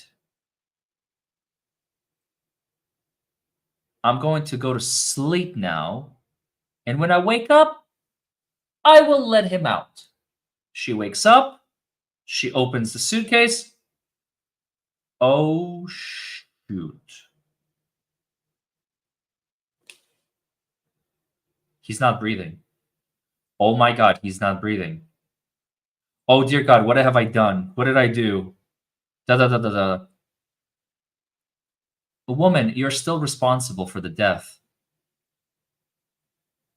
You were the only person who had the capacity, ability, and presentness. Because the dogs are obviously not going to let him out, right? They don't have thumbs. They don't get it. There were no other people in the house.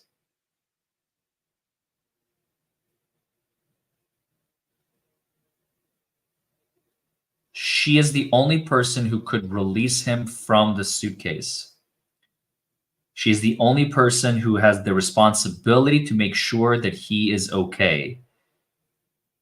Intoxication or no intoxication, it's all irrelevant in the eyes of the law. She has blood on her hands. She took a man's life. Period. The end.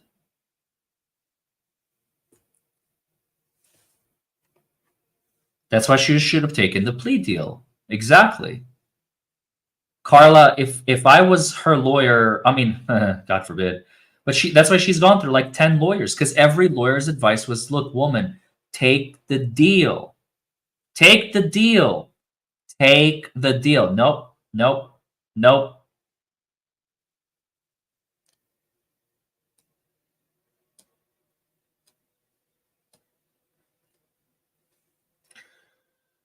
And because every lawyer was smart, every lawyer that she had was smart. He was encouraging her, and she's like, absolutely not. I am.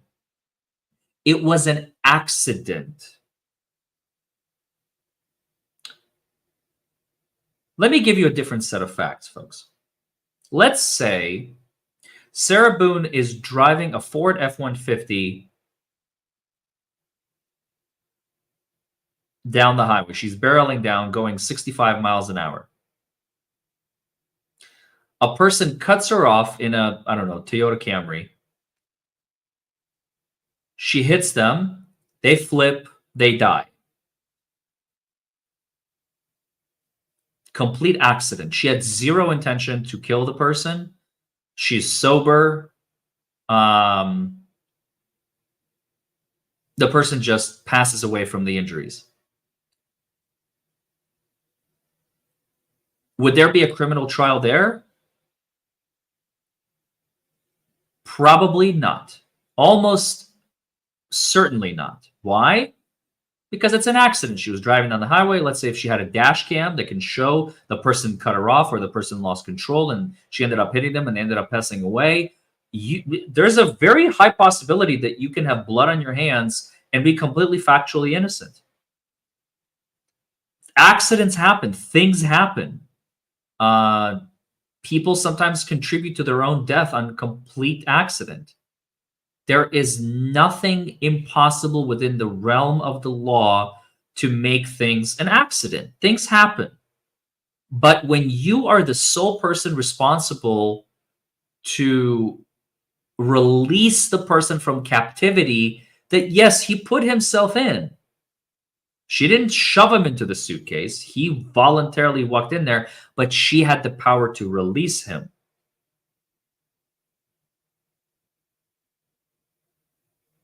And she chose not to. Yeah, she believes she's the victim. Exactly, Derek. She believes she's the victim, but no, honey. I'm sorry to say you are not the victim here. And no matter how much she tries to play the victim card, you know what the problem that I have the most with her testimony? When she said, I was not for fear of my life right then and there. Do you remember what she said? She said, I was in fear for my life always. On the record, Always. Florida versus Sarah Boone, case number 2026 What? 2603. Appearances for the state. Chief Judge Shore, on behalf of the state. We engage the state. Defense.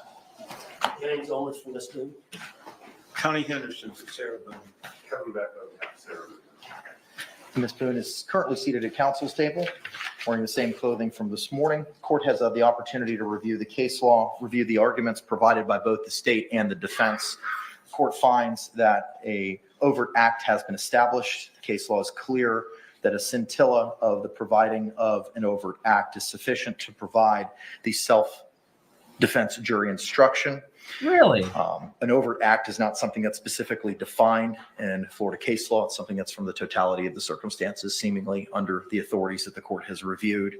As such, the court is going to find that under Holland, a overt act has been established and will allow the defense to proceed with evidence of reputation and specific instances of conduct and battered spouse evidence, so long as the necessary predicates are established for those items. Any questions or clarifications with regard to the court's order state?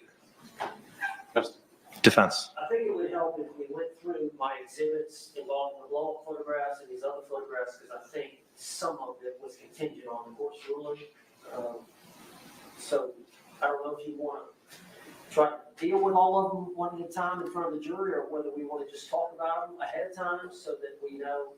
Are there any objections to those items?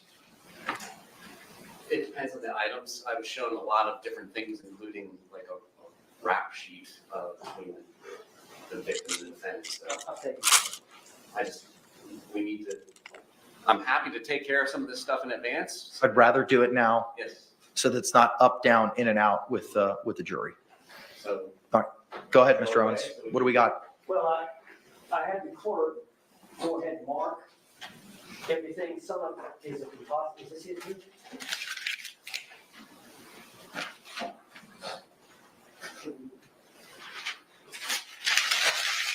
First is defense identification K. It's 4 pictures involving injuries to the leg. Mr. Owens left what? The leg. Assuming a predicate for fair and accurate conviction is late, we don't have any objections to case. Okay. Identification, defense identification, composite L, 2 photographs of a burn to her leg. You said that was L, correct? Yes. And assuming proper testimony, that the decedent was responsible for that in a criminal manner and fair and accurate conviction, we have no objection. Okay. Defense exhibit M, for identification. 2 photographs. The first one is a photograph of the back porch. Sarah's on the back porch with her 2 dogs. The next photograph is a picture of one of her dogs on one of the outdoor couches. Because relevance is that he would threaten the dogs with harm. if she didn't comply with his directives and he actually harmed the dog, kicked the dog as a threat to her. So in order to do what he wanted, he used the dogs. She was in fear for their safety, so she will testify about this threat. Relevancy objection is overruled.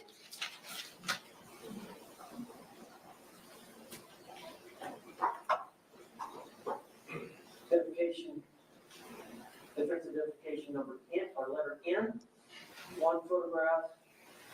It's a photograph of the living area, but also the stairs, and it shows that one of the allegations by the state is that the defendant.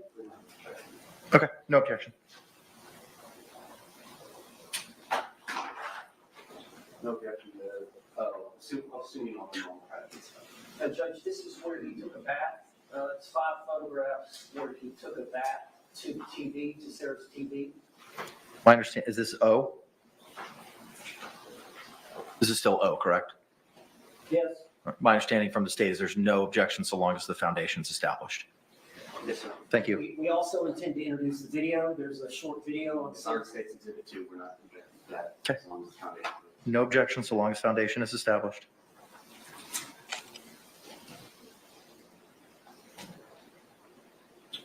P, identification, defense identification P, is 2 photographs of an incident in which No objection, as long as foundation's laid, et cetera. All right, no objection so long as appropriate predicate is established. these next ones are individual photographs, not composites. But Q for identification is 1 photograph. Is that part of the right stuff that they've done? I was told this was separate from the burn. This was I think a slap or something. Not the burn. Okay. No objection, foundation laid. With regard to Q, no objection so long as the appropriate foundation is laid. Identification R. No objection, as long as foundation laid. No objection to R so long as foundation is laid. S Same for S. for identification. With regard to S, no objection so long as foundation is laid. Same for T. T. No objection by the state so long as appropriate foundation is laid. Same for U. No objection from the state so long as appropriate foundation is laid for U. Same for V, Same for W. W, Same for X. X, Same for Y. Y.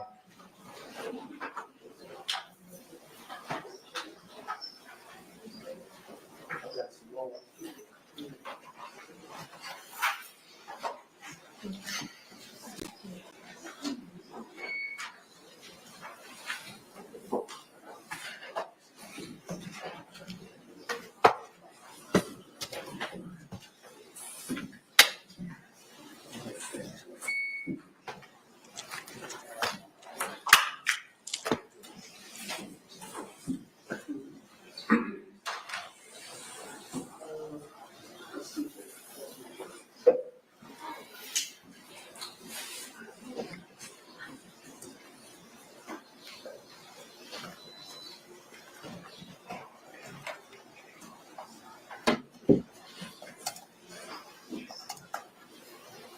It's one of the other, oh, go ahead and say it. A, identification for A.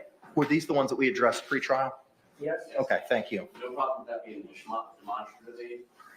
In terms of introducing this as an exhibit into evidence. Duplicative, competitive.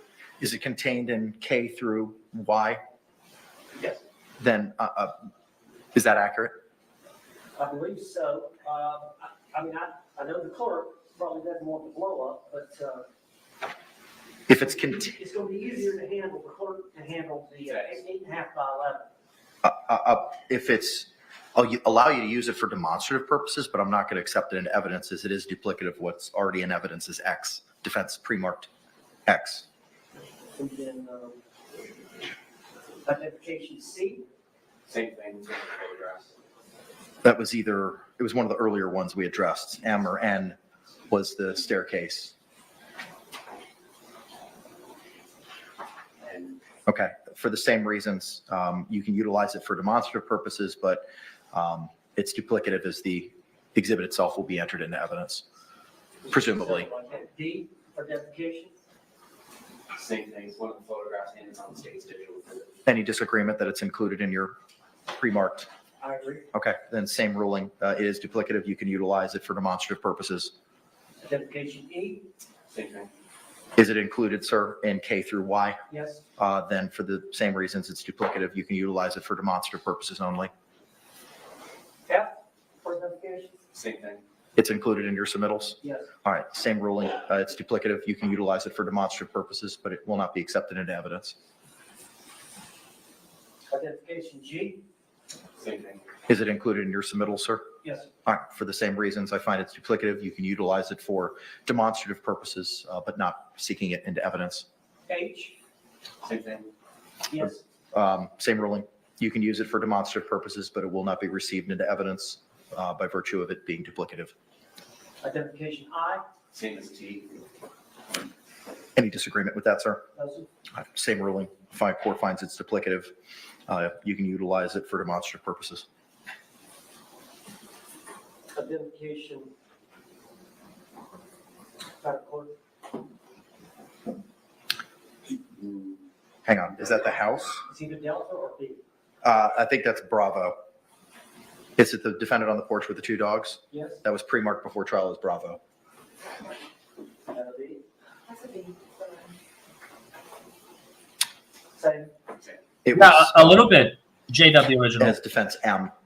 Relevancy objection is overruled, but I'm not going to allow the enlargement as it's duplicative as the native photo. Since they're just doing evidentiary matters, I'm going to quiet it down a little bit.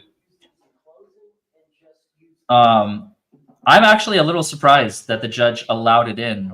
However you see But- fit, sir. It was based on her testimony, and I can't speak to that. I was expecting him to rule against it. But that's not connected. I was quite surprised. But hey, if it's going to be allowed in, it's going to be allowed in. End of story. Judge ruled.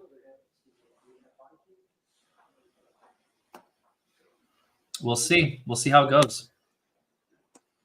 We'll see what the jury does. I still don't think it's going to save her. There may be some body cam footage to refresh memories. We've got two deputies out there. Okay. Um, Any other exhibits with regard to Ms. Boone at this point in time, Mr. Owens? no, sir. Boyfriend, State not any herself. reason why we cannot ask Ms. Owens or Mr. Owens to continue his inquiry of Ms. Boone and have her return to the witness stand. All right. Mr. Owens, anything else we need to discuss, sir? One more. Sure.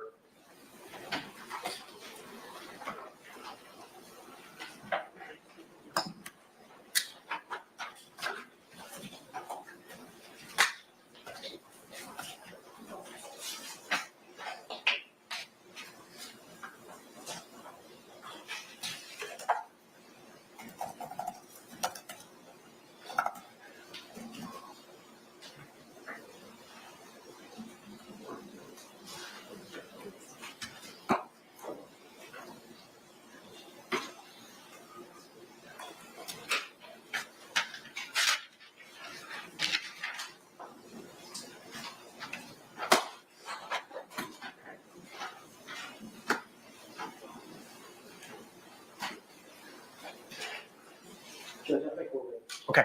If we can bring Ms. Boone back up to the witness stand. Once she is seated, we can bring back in our panel.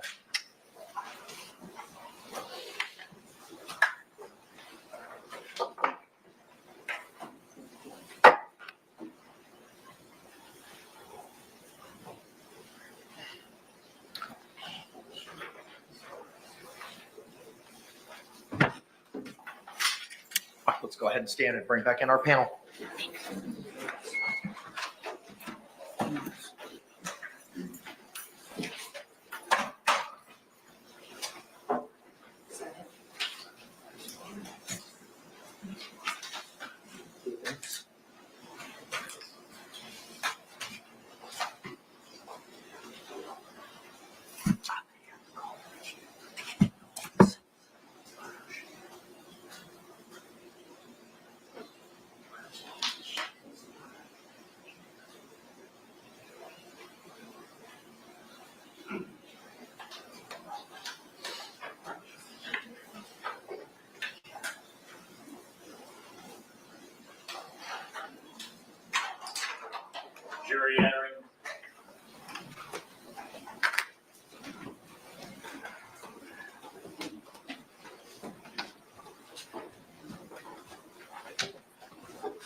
State, you recognize our jury.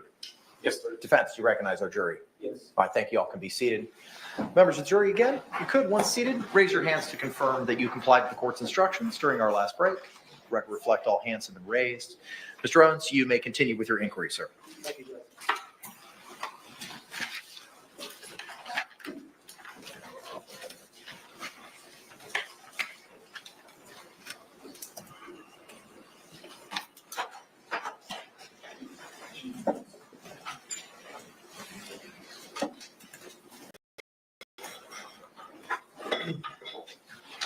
Ms. Boone, so I think we left off. You had called your ex-husband. Yes. All right. After you called your ex-husband, what happened after that? I ended up falling asleep. Okay. Do you remember waking up the next morning? Yes. Did you sleep in? Not intentionally. Okay. The answer is yes or no. You didn't get up at 8 o'clock, did you? No. Did you wake up closer to noon? I believe so, yes. Did you check the time? No.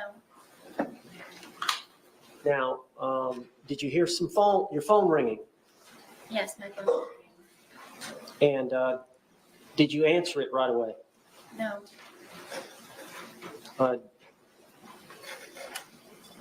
Do you know approximately how many times it rang before you answered it? I believe the call was about 3 times. Did you know who was calling? I figured it was my ex-husband. And why would he be calling? To make sure that I was still on schedule to pick up our son. At 3 that afternoon? Correct. And he goes to school there close by? Yes.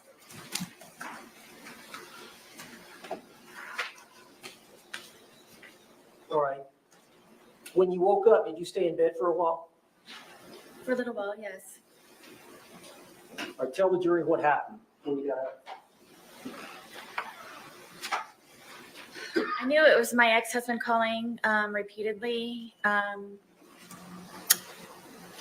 didn't answer right away because one of our problems is that he doesn't understand that I'm doing things around the apartment and looking for jobs and so on and so forth. So I inevitably just let it ring, and I laid in the bed, and I figured that George was downstairs either drinking or looking for jobs, or may have just left. And so From the eventually I Suitcase? decided to get out of the bed and start moving to go downstairs. I was motivated enough to go downstairs. And when I went downstairs, it was very quiet. So I had the understanding, I believed that he had left.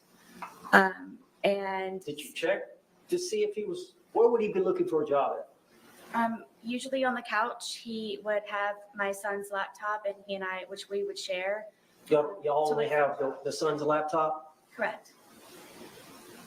and the TV was not working at this time? The TV was not there. Okay. So you thought he would be in the living room on the laptop? Yes. He was not there? No. Where else did you look for him?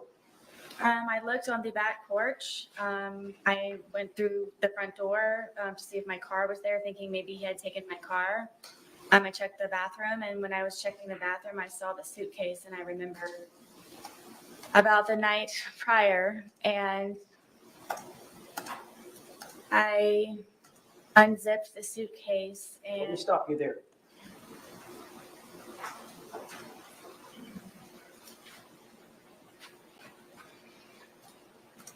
You said you were in the bathroom when you saw the suitcase, or coming out of the bathroom? no, where our bathroom is, I would have to go to the bathroom here, and then when I turned around, I noticed the suitcase, and I remembered. How did you feel when you saw the suitcase? I don't think I've ever experienced anything like that before. Describe it for the jury. I guess it was I was aghast, and I just can't describe the feeling. Bless you. It was terror to Bless you. a certain degree. I'm sorry, say that again now. It was terror to a certain degree. I just can't describe it in words, the feeling of remembering. And then he was still in there. So what did you do? I immediately unzipped the suitcase, and I was screaming, George, George, George, and I was shaking him. And I pulled him out, and I stretched him out flat, and then I began instantly trying to do CPR, and then was trying to look for a pulse or a breath or just anything, and was just screaming his name over and over and over again, and come on, George, and I continued CPR, and I continued CPR, and he was gurgling. And What color was He it? was gurgling? what color was he? Yes. He was purple. At some point, did you call your ex-husband? Yes, when he started to gurgle, and I knew that my ex-husband is notorious for bringing my son over in very inopportune times when George is possibly drunk or doing things not appropriate for my son to see. And Doing drugs? Is that what she was about I to just didn't say? know what to do. It was just a quick knee-jerk reaction. Ryan was kind of my go-to person because of my family being deceased, and I don't have anyone else that I can call. And I just wanted to ensure that he would not bring my son over in the process of all of this at some point. So you called him. I called him. Did you ask him what to do? Or did you just tell him to come over? I just told him to come over. Did you tell him that you felt like George was dead? Yes, I did. And how far? You said it's 5 minutes from house to house? Yes. Did you call him back? Yes, because he was taking so long. It felt the seconds were hours. Yes. I'm still doing CPR at the same time in the process of it. I'm Yeah. doing CPR, I don't know how many times. Did he get there? Yes, Did he walk in? yes, Did he walk out? yes. What did he tell you to do? Call 911. What did you do? I called 911. Is that the recording we've heard here in this trial? Yes.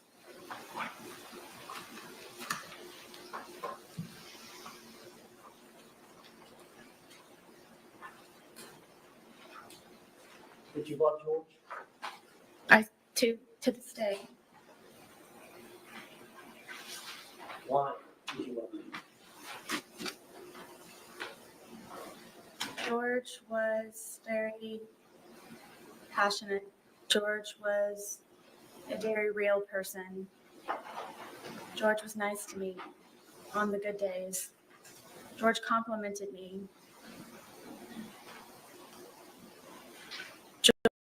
George and I were two bodies with one soul, he and I would always say. I don't believe that I've ever had a connection with anyone like I have with George.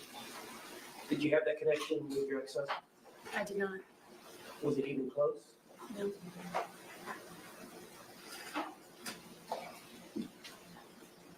George has some good traits, doesn't he? Very much. Did George have some bad traits? He did. Did you drink too much? I did. Did George drink too much? Yes. Tell the jury about George's drinking.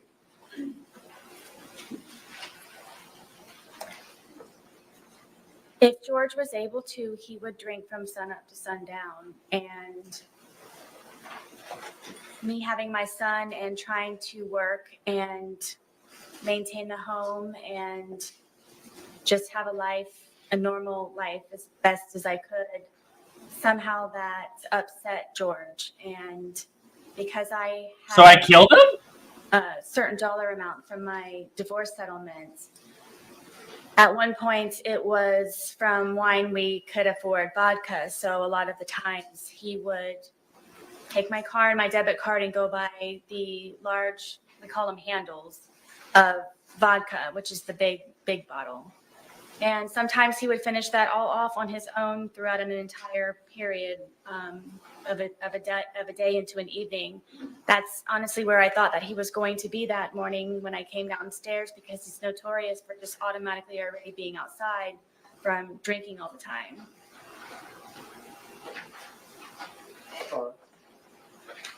And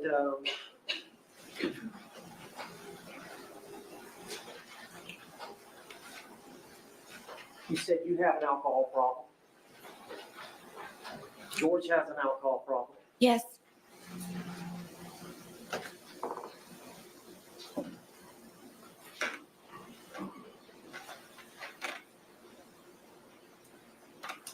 How did George's drinking adversely affect you?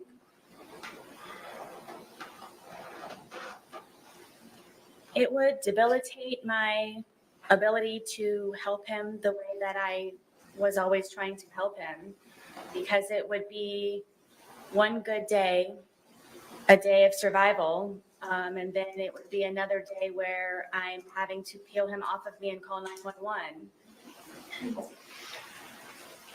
Why would he get that way? Tell us his pattern as it relates to drinking and then Object. Approach.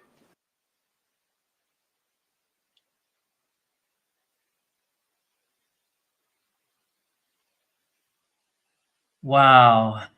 I mean, this is like watching a train wreck in slow motion, folks.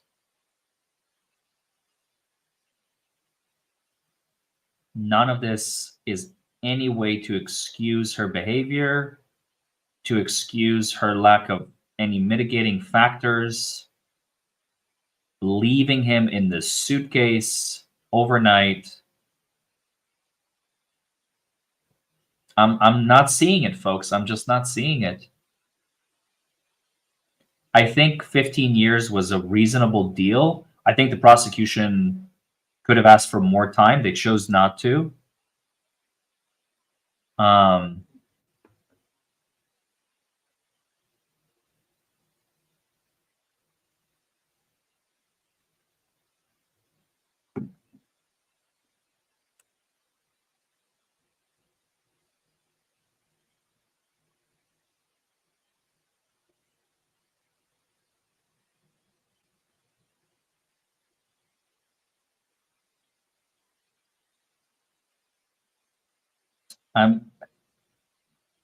No matter how much you try to paint it as an accident, look, if he had died within like an hour,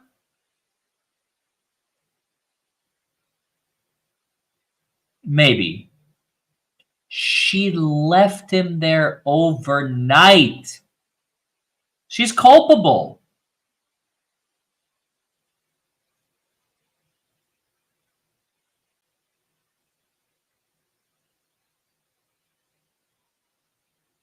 An hour, maybe 2 hours. She goes, into the kitchen, cooks herself a steak, comes back, he's dead. Oh my God.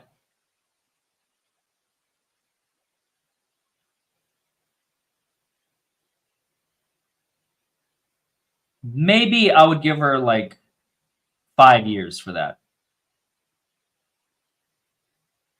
as a prosecutor. Like, that was a freak accident. You leave the man overnight in a suitcase, like in a contorted position.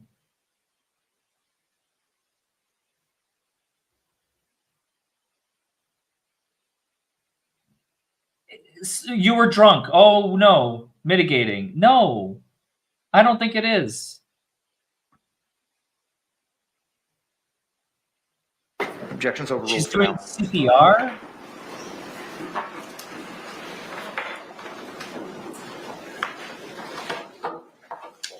you already go the 3.5 years. Yes. Is there times when he would get to a state of intoxication where he would get violent against you? Quite often. Judge, can I approach the witness? Yes, as long as you show it to the state first, please.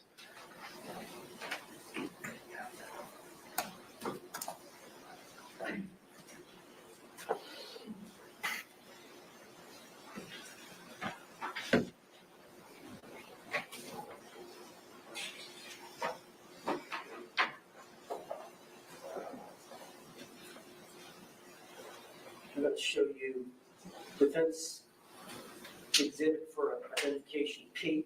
It's 2 photographs. Could you look at those photographs and see if you recognize those? I do. Those 2 pictures of your body, Yes. do they show injuries to your body?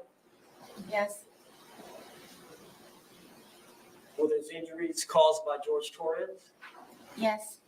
Are those photographs a fair and accurate depiction of the injuries you sustained at the hands of Jorge Torres? On this occurrence, yes. Do you remember this occurrence? I don't. It was so often. You don't remember a specific date, I don't. but you're It was sure so that that's you? often. Yes. Is that the injuries that he? What's the injury to the rib cage? I don't remember specifically. These may be the pictures. So, when we used to go over to his brother's house, one of his brothers and his, Non-responsive. Sustained. You don't have to answer the question. Oh. Just a minute. Do you know what happened to? Did George cause these injuries? yes, All right. Were y'all both drinking at that time? I don't remember on this instance. Judge, I'd like to move this exhibit to evidence. Okay. All right, what was pre-marked as P will be received into evidence without objection as Defense Exhibit 2.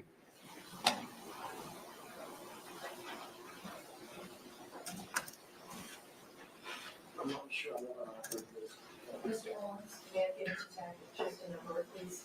Thank you. Mr. J, would you be so kind? Thank you.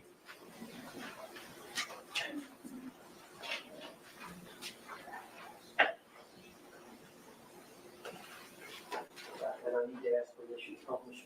Yes, sir. You may do so.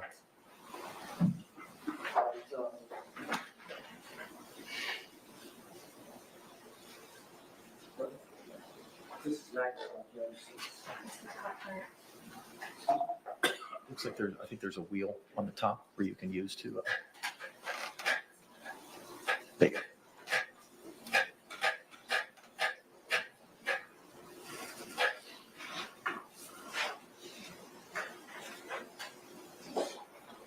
Ms. Boone, is that you? Yes. Are those injuries to your arm? Yes. Were they caused by Jorge Torres? Yes. And during the same incident, is this you? Yes. Is that an injury or bruise to your rib cage area Yes. and your arm? Yes.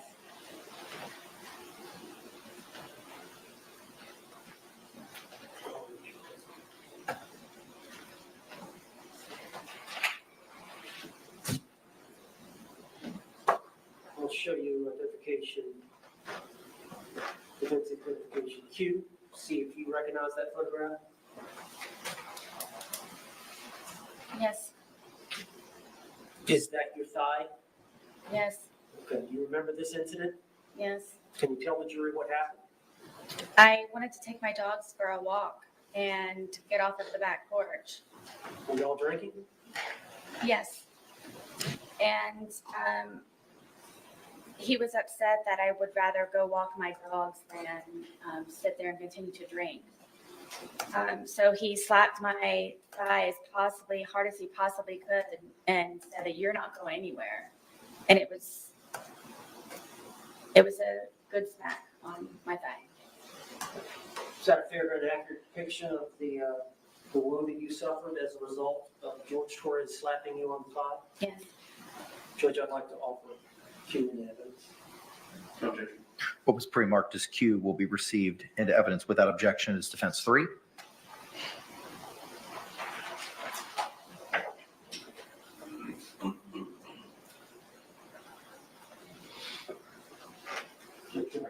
You may, sir. And for the jury's sake, is this the photograph you just mentioned? Yes.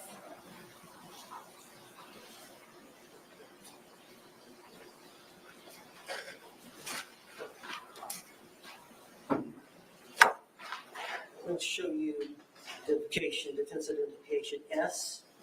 See if you recognize that photograph. I do. Oh, is that your hand? Yes. Is that your blood on your hand? Yes, it is. Is that you standing, looks like in a room with flip-flops? This is in the kitchen at Brian's house. Okay, what happened there? So George was very drunk, and I wanted to leave, and he's notorious for taking my car keys and putting them around his neck and my phone in his crotch area and telling me to come get them.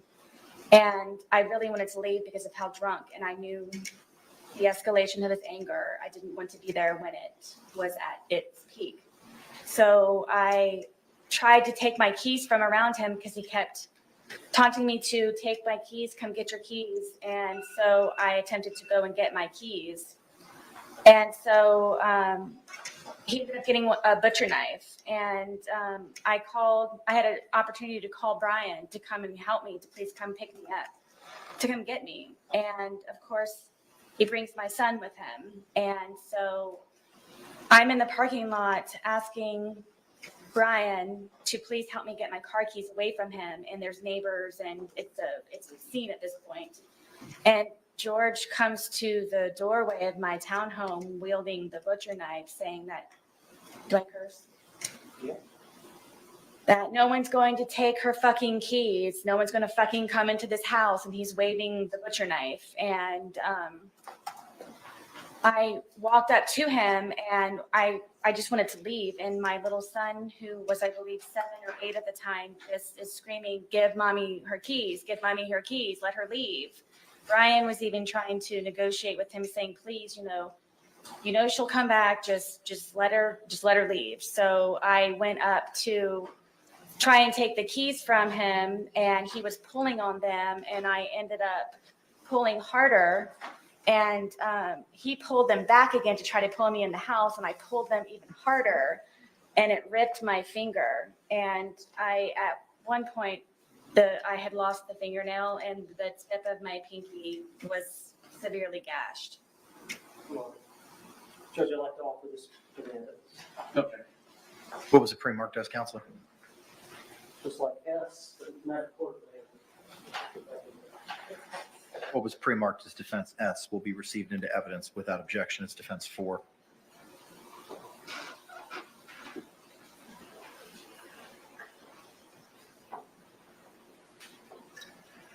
Ms. Boone, for the jury's sake, is this the picture you were referring to? Is that the nail, or is it still on? I believe so, yes.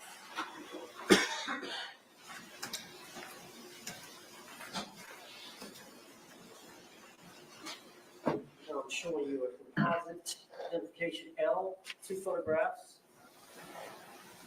Can you look at those photographs and tell the jury what they are?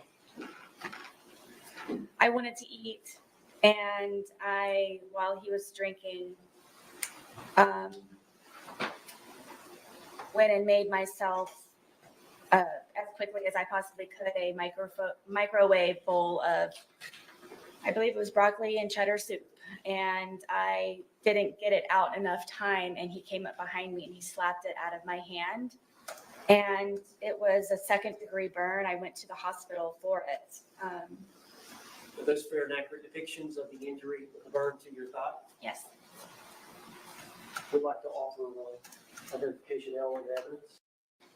Okay. What was pre-marked as L will be received into evidence without objection as defense 5.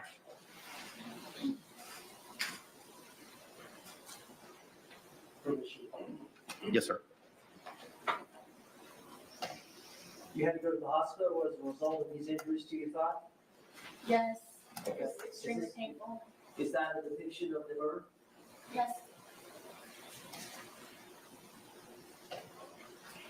Is that your thigh It's my thigh, yes. and your knee? Yes.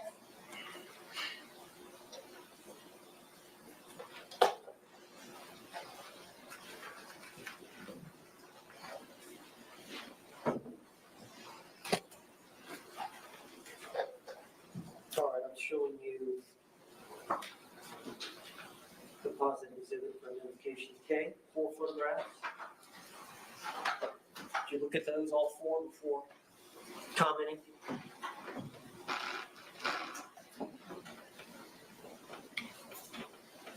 This is a longer story, isn't it? Go ahead and tell.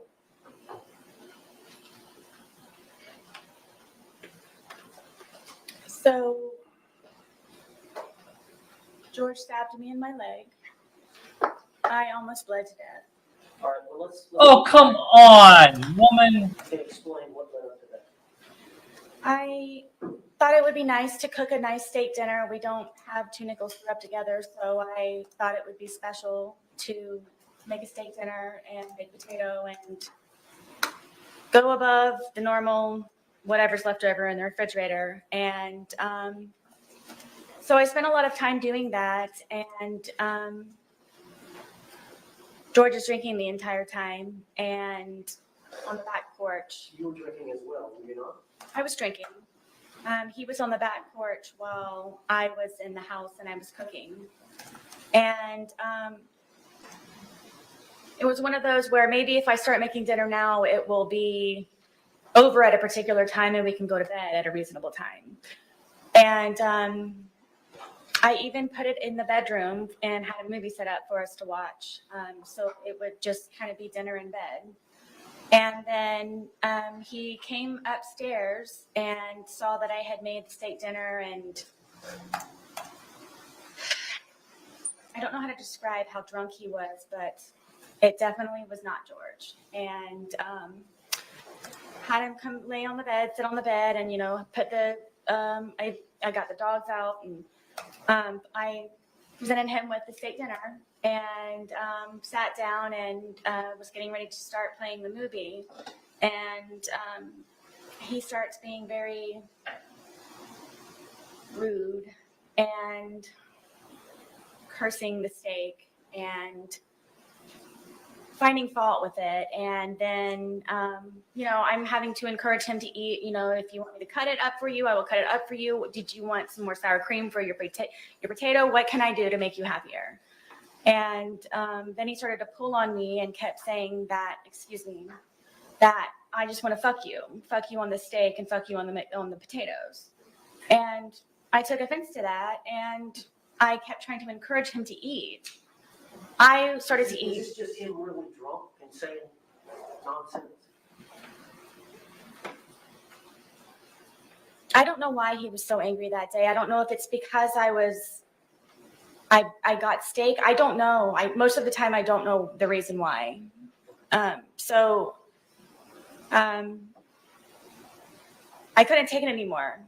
Obviously, I was not going to be able to eat. So I started to crawl off of the bed to leave, just the bedroom. And he told me again that I'm not going anywhere, and he stabbed me in my leg, and it crunched. You could hear a noise that it made, and blood just started to come out of my leg, just like a fountain. So I got off of the bed. He's starting to freak out, and grabbed me a towel. I got a wet towel, and I'm sitting here holding the towel, and it's increasingly becoming even more and more saturated by the minute. It's just minutes. So I'm going through towels, and I said, George, I think I need to go to the hospital. This is not stopping to bleed. This is serious. And he got on his knees and begged me, please don't call the police. Please don't call the police. Please don't call the police. And inevitably, he went and got my car keys and put them around his neck again, and my cell phone. So I was not able to call anyone, and I wasn't able to leave in my car. So I figured I would just go downstairs, and I'm just going to go downstairs. And I had propped my foot up on the glass table that we had, and blood is just everywhere. Blood is everywhere. I can't keep up with the amount of blood, and I'm starting to feel very weak and really weird. And he comes downstairs, and he's still begging me, please don't call 911. Please don't call 911. I kept telling him, there's something, this is serious. This is something. Because he knew that he would probably get arrested or something bad would happen to him. So I couldn't take him anymore. He was just all over me and just, I'm bleeding. I'm bleeding very badly, and he's having me try to console him. And I kept telling him, please, I need to call 911, please. And I said, okay, just give me a moment. And I crawled upstairs to my son's bathroom, which is the furthest bathroom away from everything. And I remember holding onto the sink, and I looked into the mirror and my lips were blue. And I knew I needed help. I needed help. And he came upstairs looking frantic for me, calling my name. And then I turned to him and I said, please, I'm going to die. I've lost a lot of blood. There's something wrong. My lips are blue. Please, we don't have to call an ambulance. If you could just take me, I'll drive whatever I can do, please, to go to the hospital for this. And he said that before anything happens, I had to concoct a story in order for him to not be arrested or be in trouble when we did inevitably get to the hospital. So I'm sitting there with this blood-soaked towel with blue lips, trying to come up with a story of what I can tell them when I go down there so he's not in trouble, and telling him that it's okay. And I came up with the story of that we were sword fighting silly after drinking with our steak knives, and he accidentally punctured my leg. And from there, How did you get to the hospital? originally he told me to drive, and because of the amount of alcohol that he drank, and I couldn't. So he got into the driver's seat and drove me, and the entire time he's barking at me to make sure that I get the story straight. We're sword fighting, okay? We were drunk, Did you go being to the silly. emergency room? Yes, All right, and did you get treated there? yes. I was bloody, and All right, let me show you the photograph. Can I show you this? Well, you almost want to feel sorry for her, but there is something wrong. There is just something wrong. yes, I had to go to 2 different hospitals for it. And you lied to medical personnel about how this happened? Yes, they brought in sheriffs and everything. Was it consistent with, they brought in sheriffs? Did you have to answer to the law enforcement officer? Yes, Did you stick with the story that you and George had agreed? I did. Judge, I'd like to offer this composite exhibit. Okay. What was pre-marked as K will be received into evidence without objection as Defendant 6.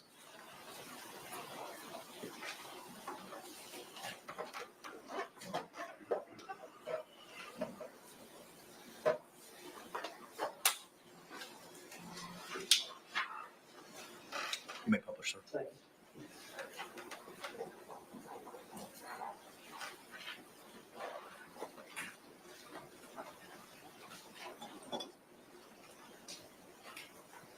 And is this you at the hospital?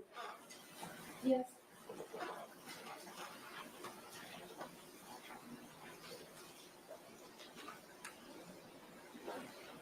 Is this the standpoint you want? Yes. Never. Is this a close-up of the standpoint? Yes. And was that, did you hurt your foot? No, due to the injury, I had other problems with the surgery. Okay. But you eventually recovered? Eventually, yes. Do you have a scar to that effect? I do. Joe, could you step down and show the mirror? Mr. J, Okay. you may. There's a lock, sir. Out. All right, I don't know how to do this, Judge, because we've got this ball. They can probably see it from there. Is this the injury here? Did she just push her lawyer away? Did you see that? She just.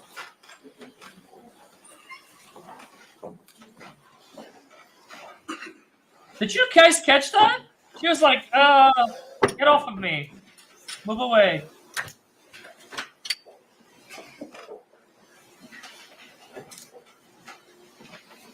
All right, I'm showing you identification T. You recognize that photograph? I do. Yes. All right. Looks like you. Oh, she just pushed his tie? Okay, maybe. Your face. Do you recall this event? I was trying to sleep, and Have y'all been drinking? I'm sure. I know that he had been drinking. This was one of the instances where I would go upstairs to try to go to sleep. And But y'all drank together a lot, did you not? sometimes, yes. But there were times where he wanted to stay up and continue to drink and you wanted to go to bed. Many times, yes. You were done, he was not. Correct. Was that one of these times? Yes. So tell us what happened.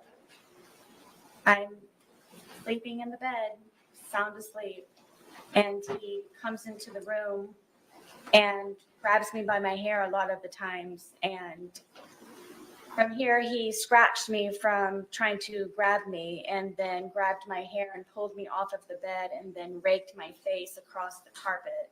These are carpet burns. To your lips? Yes. What about to the, looks like the eyebrow area?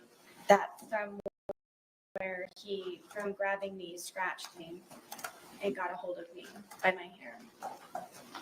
Why was he mad at you? Because I wasn't downstairs with him He wanted you to be drinking with him? all the time. All right, I'd like to introduce identification to you now. What was pre-marked as T will be received into evidence without objection. It's Defense Exhibit 7.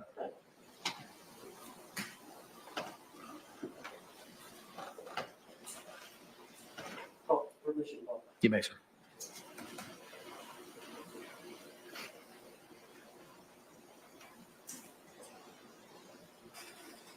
You see the injury between the eyes and the injury to the lip, Yes. as you described? Yes, none of the blood going down my eye, yes.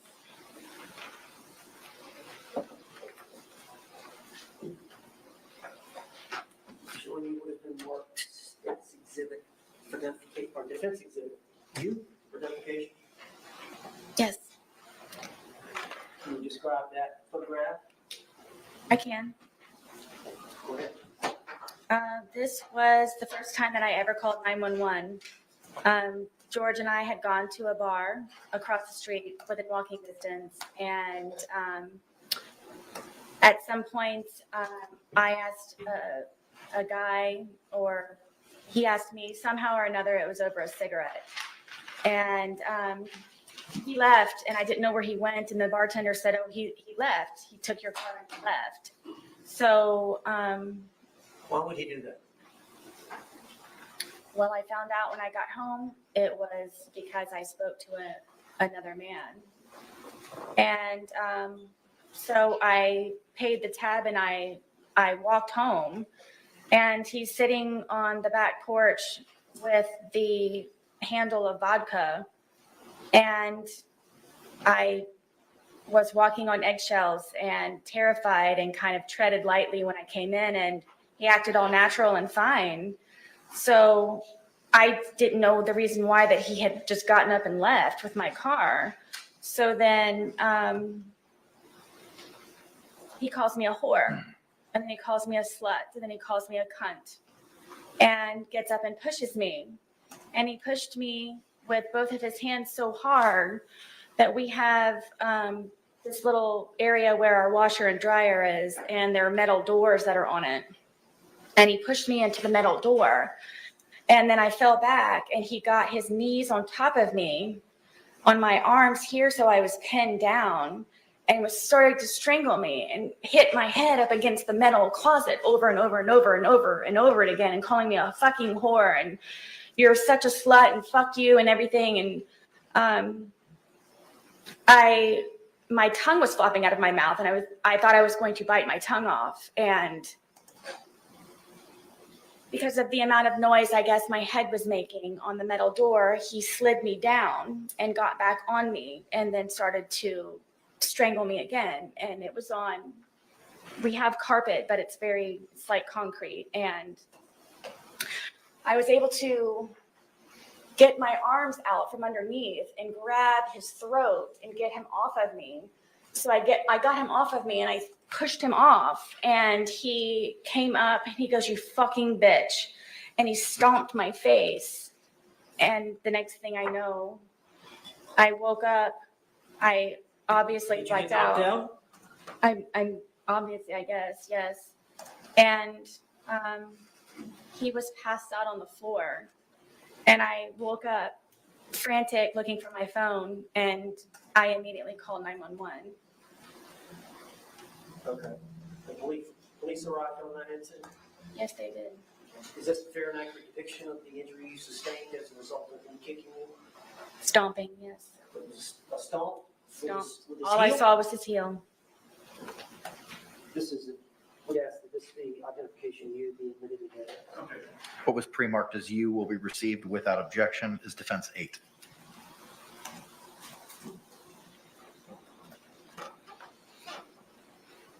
I don't believe a single word she's saying. Everything seems rehearsed and prepared. But my God, look at that eye. Was that the next day, or is that a few days later? That's a couple of days later. And that's the bruising from the kicking of the eye? Yes. Now, the police were called, and we'll talk about that in a minute. Let me go through these numbers.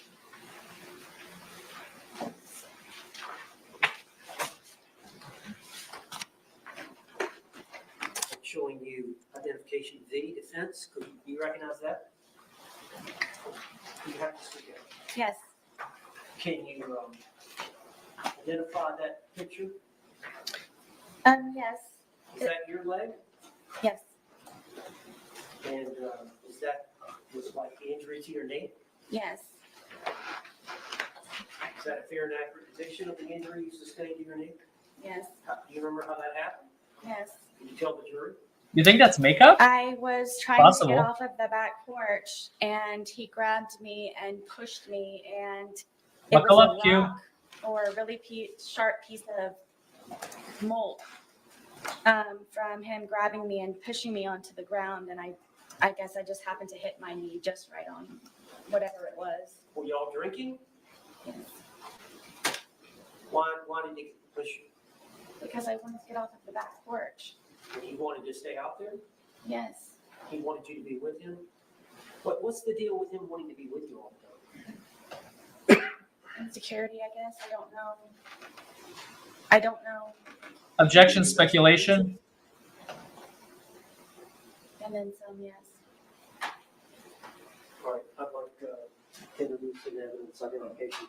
Okay. What was pre-marked as V will be received into evidence without objection is defense 9.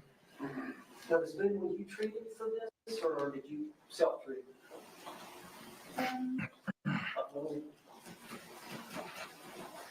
Show the jury now. No, that was just, I got the first aid kit that I had for my son, and I just cleaned it up. You what? First aid kit that I had for my son, and I just cleaned it up. You what? I said I got the first aid kit that I had for my son, and I just cleaned it up and put a Band-Aid on it.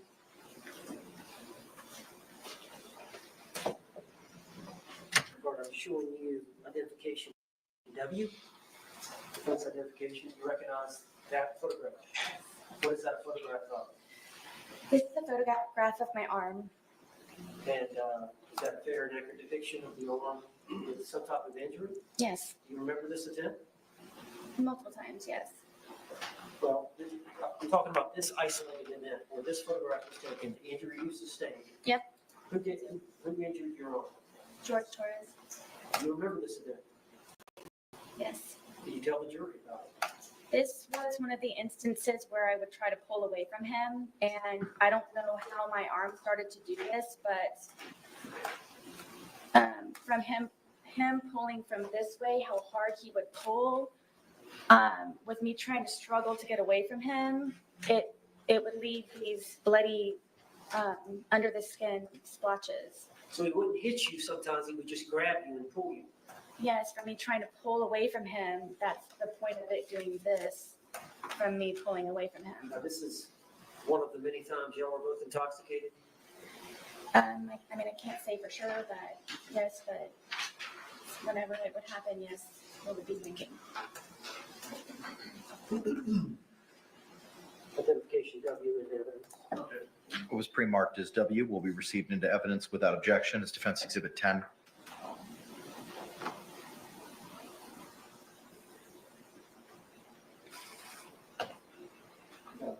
You may, sir. All right, it doesn't look like a wound or anything. Objection to commentary. Sustained. Tell me, I'm sorry, tell me, you said it's just from the grip, him losing his grip?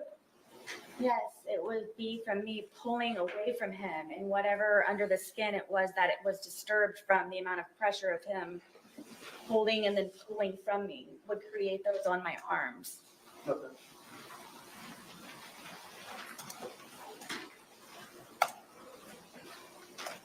Going to show you Defense Exhibit X for identification. Yes. And what is that picture of? This is a picture of my ear, side of my head. Is that a fair and accurate depiction Yes. of the injury you sustained by Jorge Torres? Yes. Do you remember this event? Yes. Were you drinking? I at the time was not drinking alone. On this event, you had not consumed any alcohol. I mean, I may have earlier. This was another. I was in the bed trying to sleep. Where was George? Downstairs drinking. All right, and so you were wanting to go to bed, and he wanted you to stay down there with him? Yes, I was in the bed. All right, tell the jury what happened on this event. I believe this was the instant where I was in the bed and I used to barricade the door with our dresser. Why didn't you just lock it? All of the locks were broken in my home. Or They were from George taking them, including my son's. At one point, I could seek refuge in my son's room, but he broke that one as well. well, tell me, explain how that happens. Tell the jury. We can't read your mind. George wants me, which he has told me numerous times, that I am to be with him at all times and doesn't like to be apart from me or away from me. So whenever it was even just to go to the bathroom, sometimes he would go with me. And you have to understand, I have The bathroom? 900 square foot townhome, so there's not many places to go. So it just happened to be that it would be upstairs or downstairs, or I'd be in a particular room or not. So inevitably. Did you want some time away? Yes, I did. Even if it were just him upstairs or me downstairs or vice versa. So I rarely got to sleep. This was one of the instances because I had barricaded the door with our, 200-pound dresser that we had. And then I had my nightstand barricaded up against the bed, to where it was even more difficult from the prior times of him breaking in. And he would, I don't know how he would ever do it, but he would get himself in through the crack of the door that he would be able to wedge the dresser and the nightstand. And he pulled me out of the bed and told me I was going to die. And I believe it's this incident, and punched me, and Punched you in the side of the head? yes, in Was my it- temple and everything. Was it an open fist or a closed fist, or do you know? It was fully closed.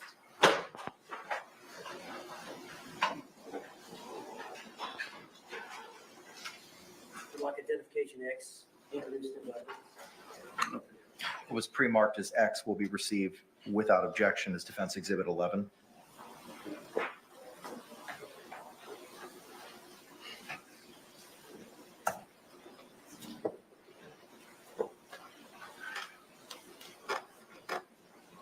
what I'm showing you. This exhibit. That's you? Yes. Did you get any treatment for that?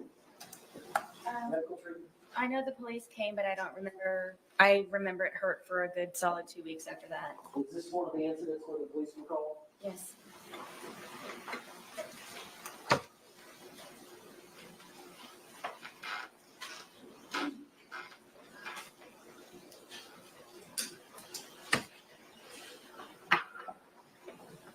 Now, do you recognize this photograph, which is identification Y? Yes. Was that the date of the incident?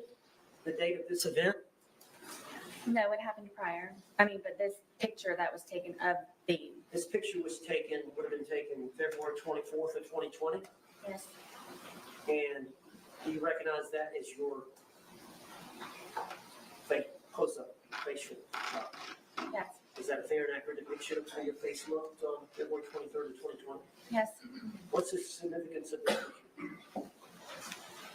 Again, because I was sleeping, George was upset with me and came in with a metal curtain rod and bent it and snapped it in half and then crunched me in the forehead with it. And it started to beat the furniture that was in the bedroom. This is probably a good month before or after it had happened, before I really do believe that I should have gotten stitches, but I was not allowed to go to the hospital. Judge, I'd like identification Y introduced into evidence. It was a gash. What was pre-marked as Y will be received into evidence. You know, folks, I'll say this. I think that if she had had some emotion to show how terrified she was of him, maybe I would believe her a little bit more. But she appears so stoic and emotionless. I just don't believe her. I do not believe anything that she is saying about her fear and the. I mean, look, it's easy for us to say, like, why didn't you just leave him? You know, it's not so easy, folks. You know, battered wife syndrome is a real deal, is a real thing. But if she was also the instigator in a lot of these cases, we don't have his testimony. He's deceased. All we have is her testimony. And remember, that's a I don't believe she was in danger either, Zoo. This is crazy. Does she really think, like, you can't just talk about this stuff? You have to be believable. Yes. All right, and what does that do? I believe it's from holding the baseball bat, and Is that an injury to your hand? it's a bruise. Was that taken February, was it February 23rd, 2020, when the investigators came out, when February 24th, I believe. February 24th?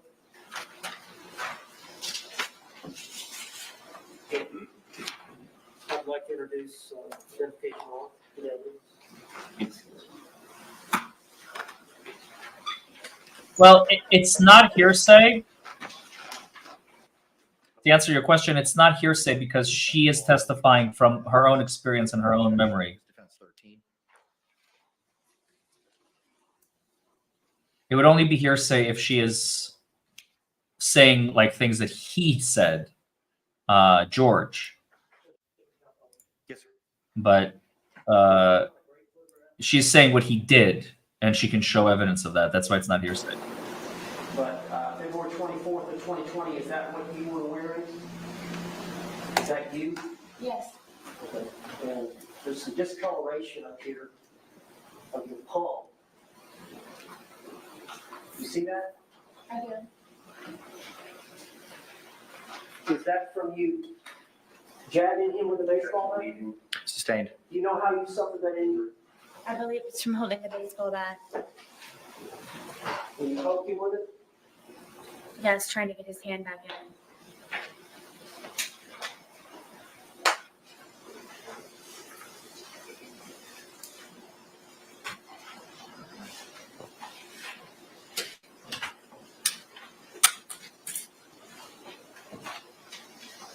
I'm showing you defense identification N.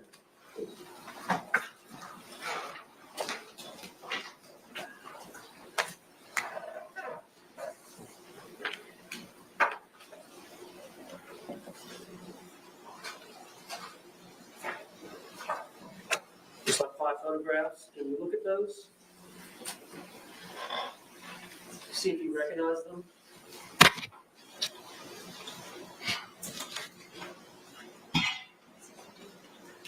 All right, well, let's continue now. Yes. And for those fair and accurate depictions, Yes. as a composite of the events that occurred in relation to Jorge Torres and your TV? Yes.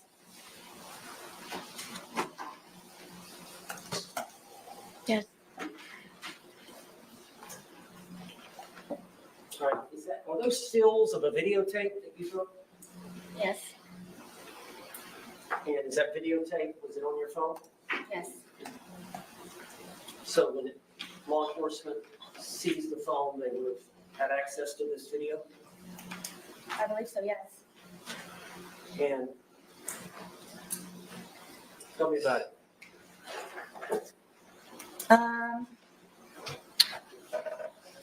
Lucas liked to watch cartoons and play video games on the big screen, this is the big screen, and I would have to call Brian to come over sometimes to help me figure out the Fire Stick and whatever platform or whatever it was that Lucas was trying to view his shows and video games on.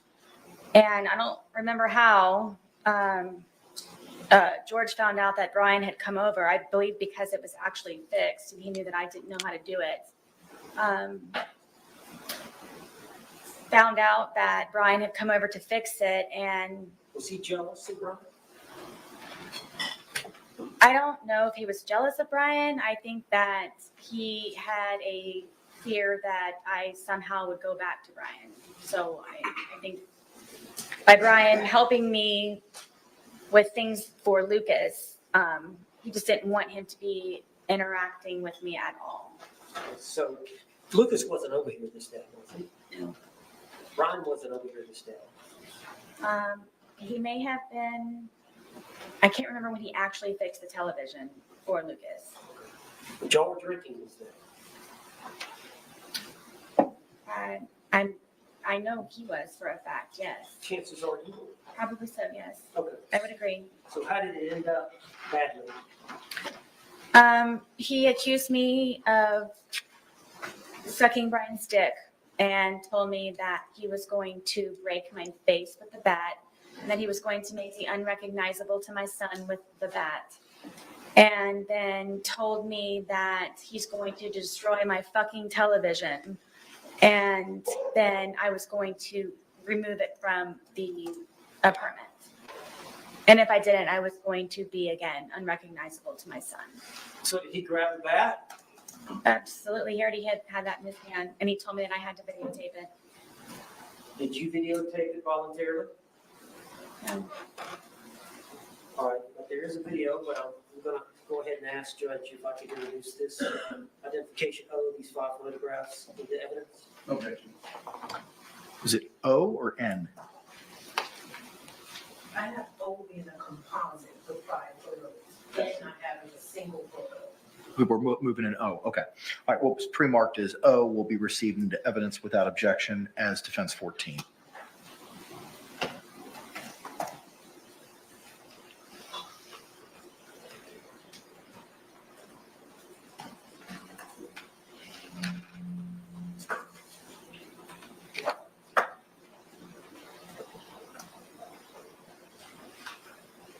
All right, so these are some stills from the video.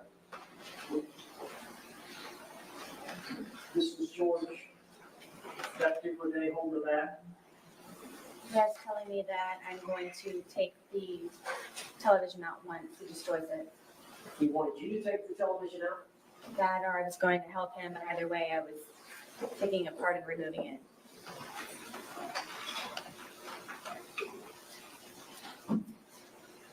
And what is this picture of? The process of him destroying my television. While you're videotaping? Correct.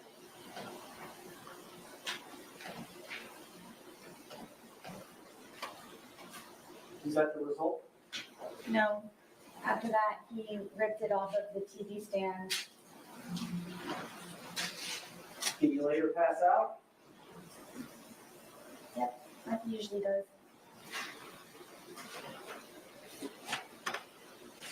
What's he drinking? I don't know. Vodka and something, I'm sure.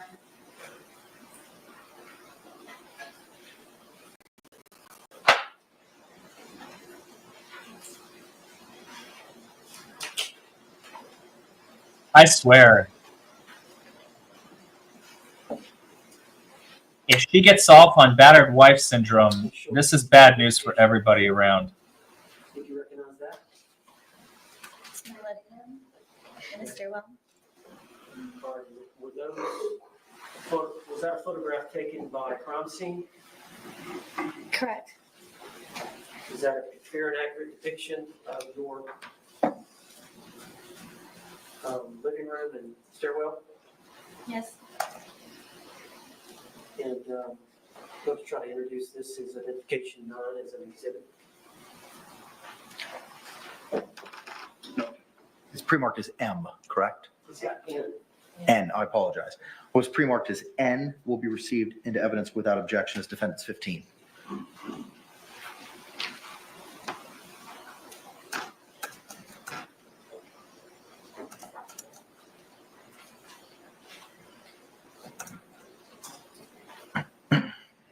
Can you tell us a little bit about this room? This is my living room. This wall that we have over here with the hearts, that's where we would display all of our artwork. We were in the process of taking it down to add more, so he could continue to be entertained. The bookshelf over here is my son's bookshelf with all of his toys and little guns and musical instruments. He's got a little karaoke machine down here, his guitar. The stand right here with the red bucket on it, that was the television stand. And then my back porch area and the dog bed here. Okay. And then it looks like in front of the bookshelf at the foot of the stairs is that a doggy? It's a baby gate, but my dogs would wander upstairs sometimes and go to the bathroom sometimes when we couldn't get them out. So I would, at nighttime, or whenever we weren't home, make sure that they didn't go upstairs. And plus Penny was blind. There's an allegation that you pushed George down the stairs? Apparently. Apparently. Got him in the suitcase upstairs and pushed him down the stairs? Supposedly. Did that occur? Absolutely not. Is that bookshelf disturbed in any way? No, nor the plant next to it.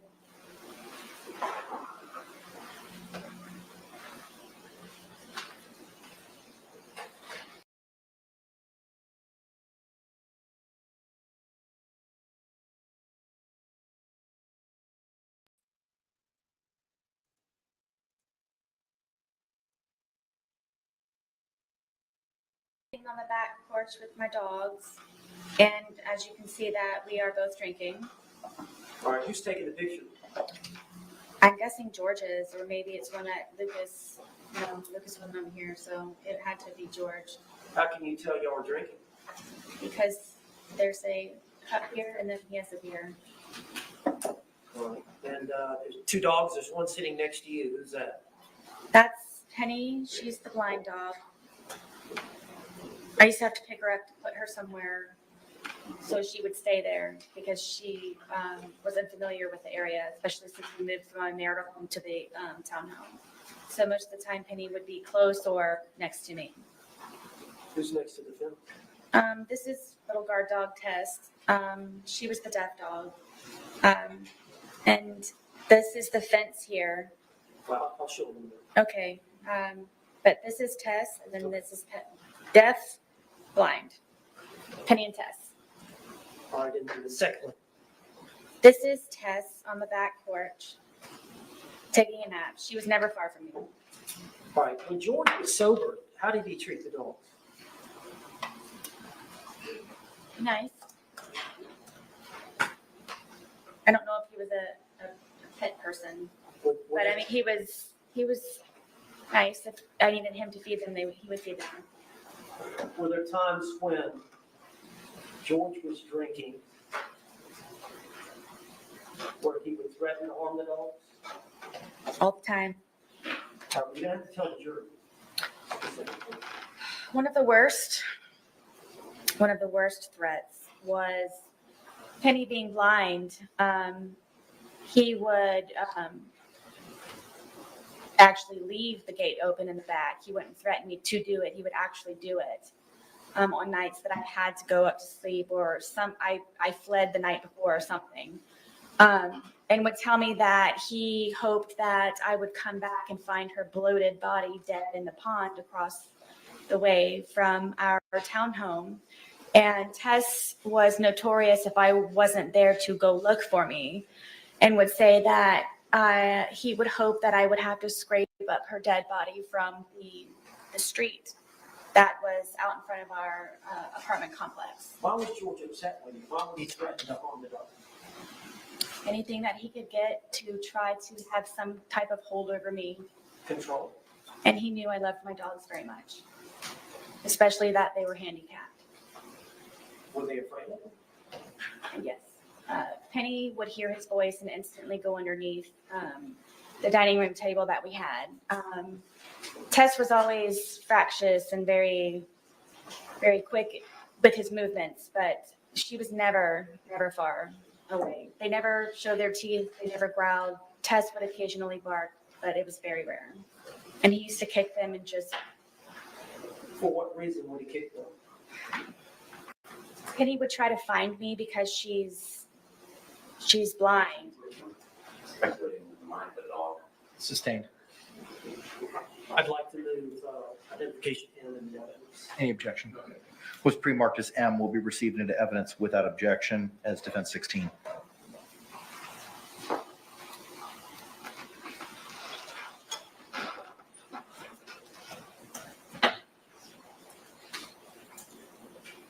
All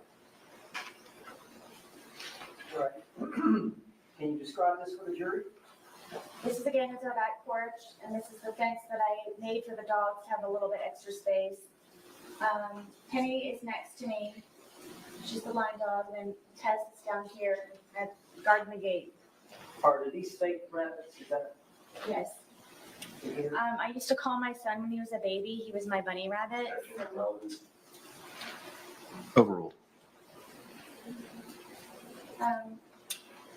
He was my bunny rabbit, so I used to collect bunny rabbits, and so I have rabbits here and there throughout my house and in my little garden area.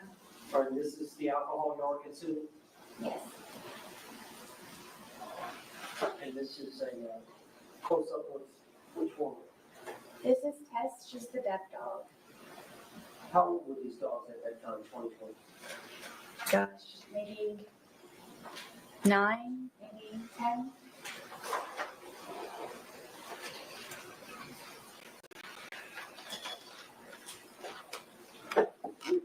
Yes. Oh man. I'm serious, you guys. I mean, don't get me wrong. He probably treated her like shit. I'm not saying that, she's lying about everything, but according to her ex-husband, she was the aggressor in a lot of these situations.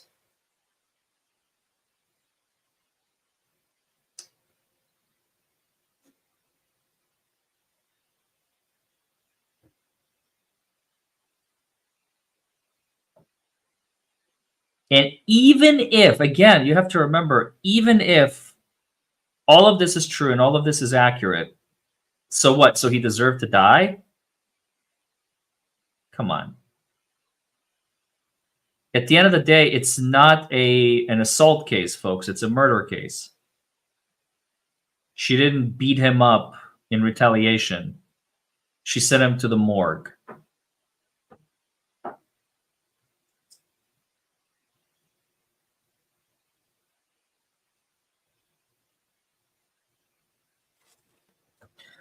Yeah, I think so, but we're going to hear it tomorrow. By the way, for those of you who have been following this case, do they go until like 4 o'clock? Because it's already 4:04. Are they going to break soon, or are they going to go until 5? Does anybody know? All right, members of the jury, it's 4:03. He read my mind. Would you like to take an afternoon break at this point in time? Afternoon break? Okay, court sees no hands. We may have to work also a little bit past 5 o'clock, maybe going between 5:45 and 6 this evening. I know juror third. Oh from my the God. right, you may have to make a phone call as to that. Does anyone have any concerns about working a little bit later today till 6 o'clock? If you have those concerns, please raise your hand at this time. All right, court sees no hands. I have to leave in about 20 minutes, folks. See if you can get assistance with. Holy shoot. That's not an option for today. I'm actually all set for today. She's already taken them off. You are? Okay. All right. Excellent. Very good. I'll Thank you very be much. I I'll appreciate be you all. going in 20 minutes. With that, Mr. Owens, you may continue. I didn't know they go until 6. Yes, sir. Oh, well. Oh, I'm sorry. Yes, juror fifth from the right.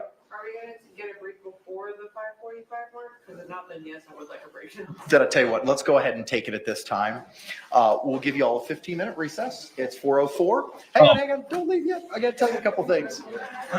It's 4:04. We'll see you back here at 4:20. Same instruction as before. Please don't conduct any independent investigation or research as the person, places, things, or charge involved, and don't have any discussions amongst yourselves or anyone else. We'll see you in a couple minutes. Thank you very much.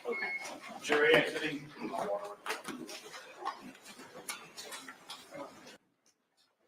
Wow, I didn't realize they're gonna go so late. 6 p.m. Good grief. I'll try and maybe stay. No, I also have a meeting tomorrow. Bloody hell. Okay, well, we'll do as much as we can. We'll do as much as we can. Maybe tomorrow morning I can start early and finish up the piece that I missed.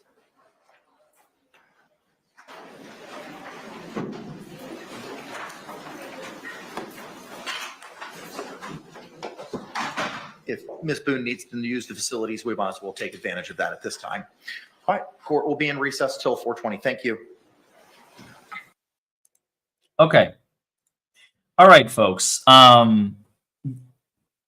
Look, I feel for her. She was in a terrible abusive relationship.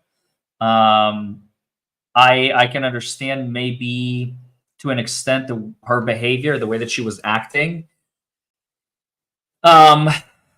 I believe she was also the aggressor in a lot of these situations. They were basically two peas in a pod, being aggressive towards one another, and she had the upper hand the day he got himself into the suitcase. And so I don't believe that is enough to excuse or mitigate sufficiently her going to prison for some type of manslaughter. I mean, maybe not murder second, maybe manslaughter. But if I'm the juror in this case, if I buy her story, I mean, it's manslaughter. If I don't buy her story, it's still murder. And me personally, if I was a juror on this case, I would have given her life. I don't think that all of this is enough. And we don't know the other side of the story. And the prosecution, wait until the prosecution gets up there. The prosecution is hopefully going to fill in the gaps tomorrow or possibly later this evening. Yeah.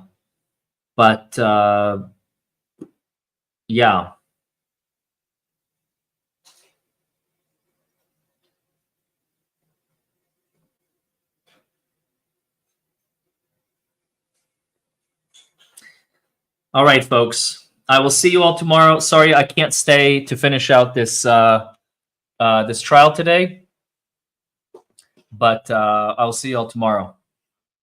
Bye, everyone.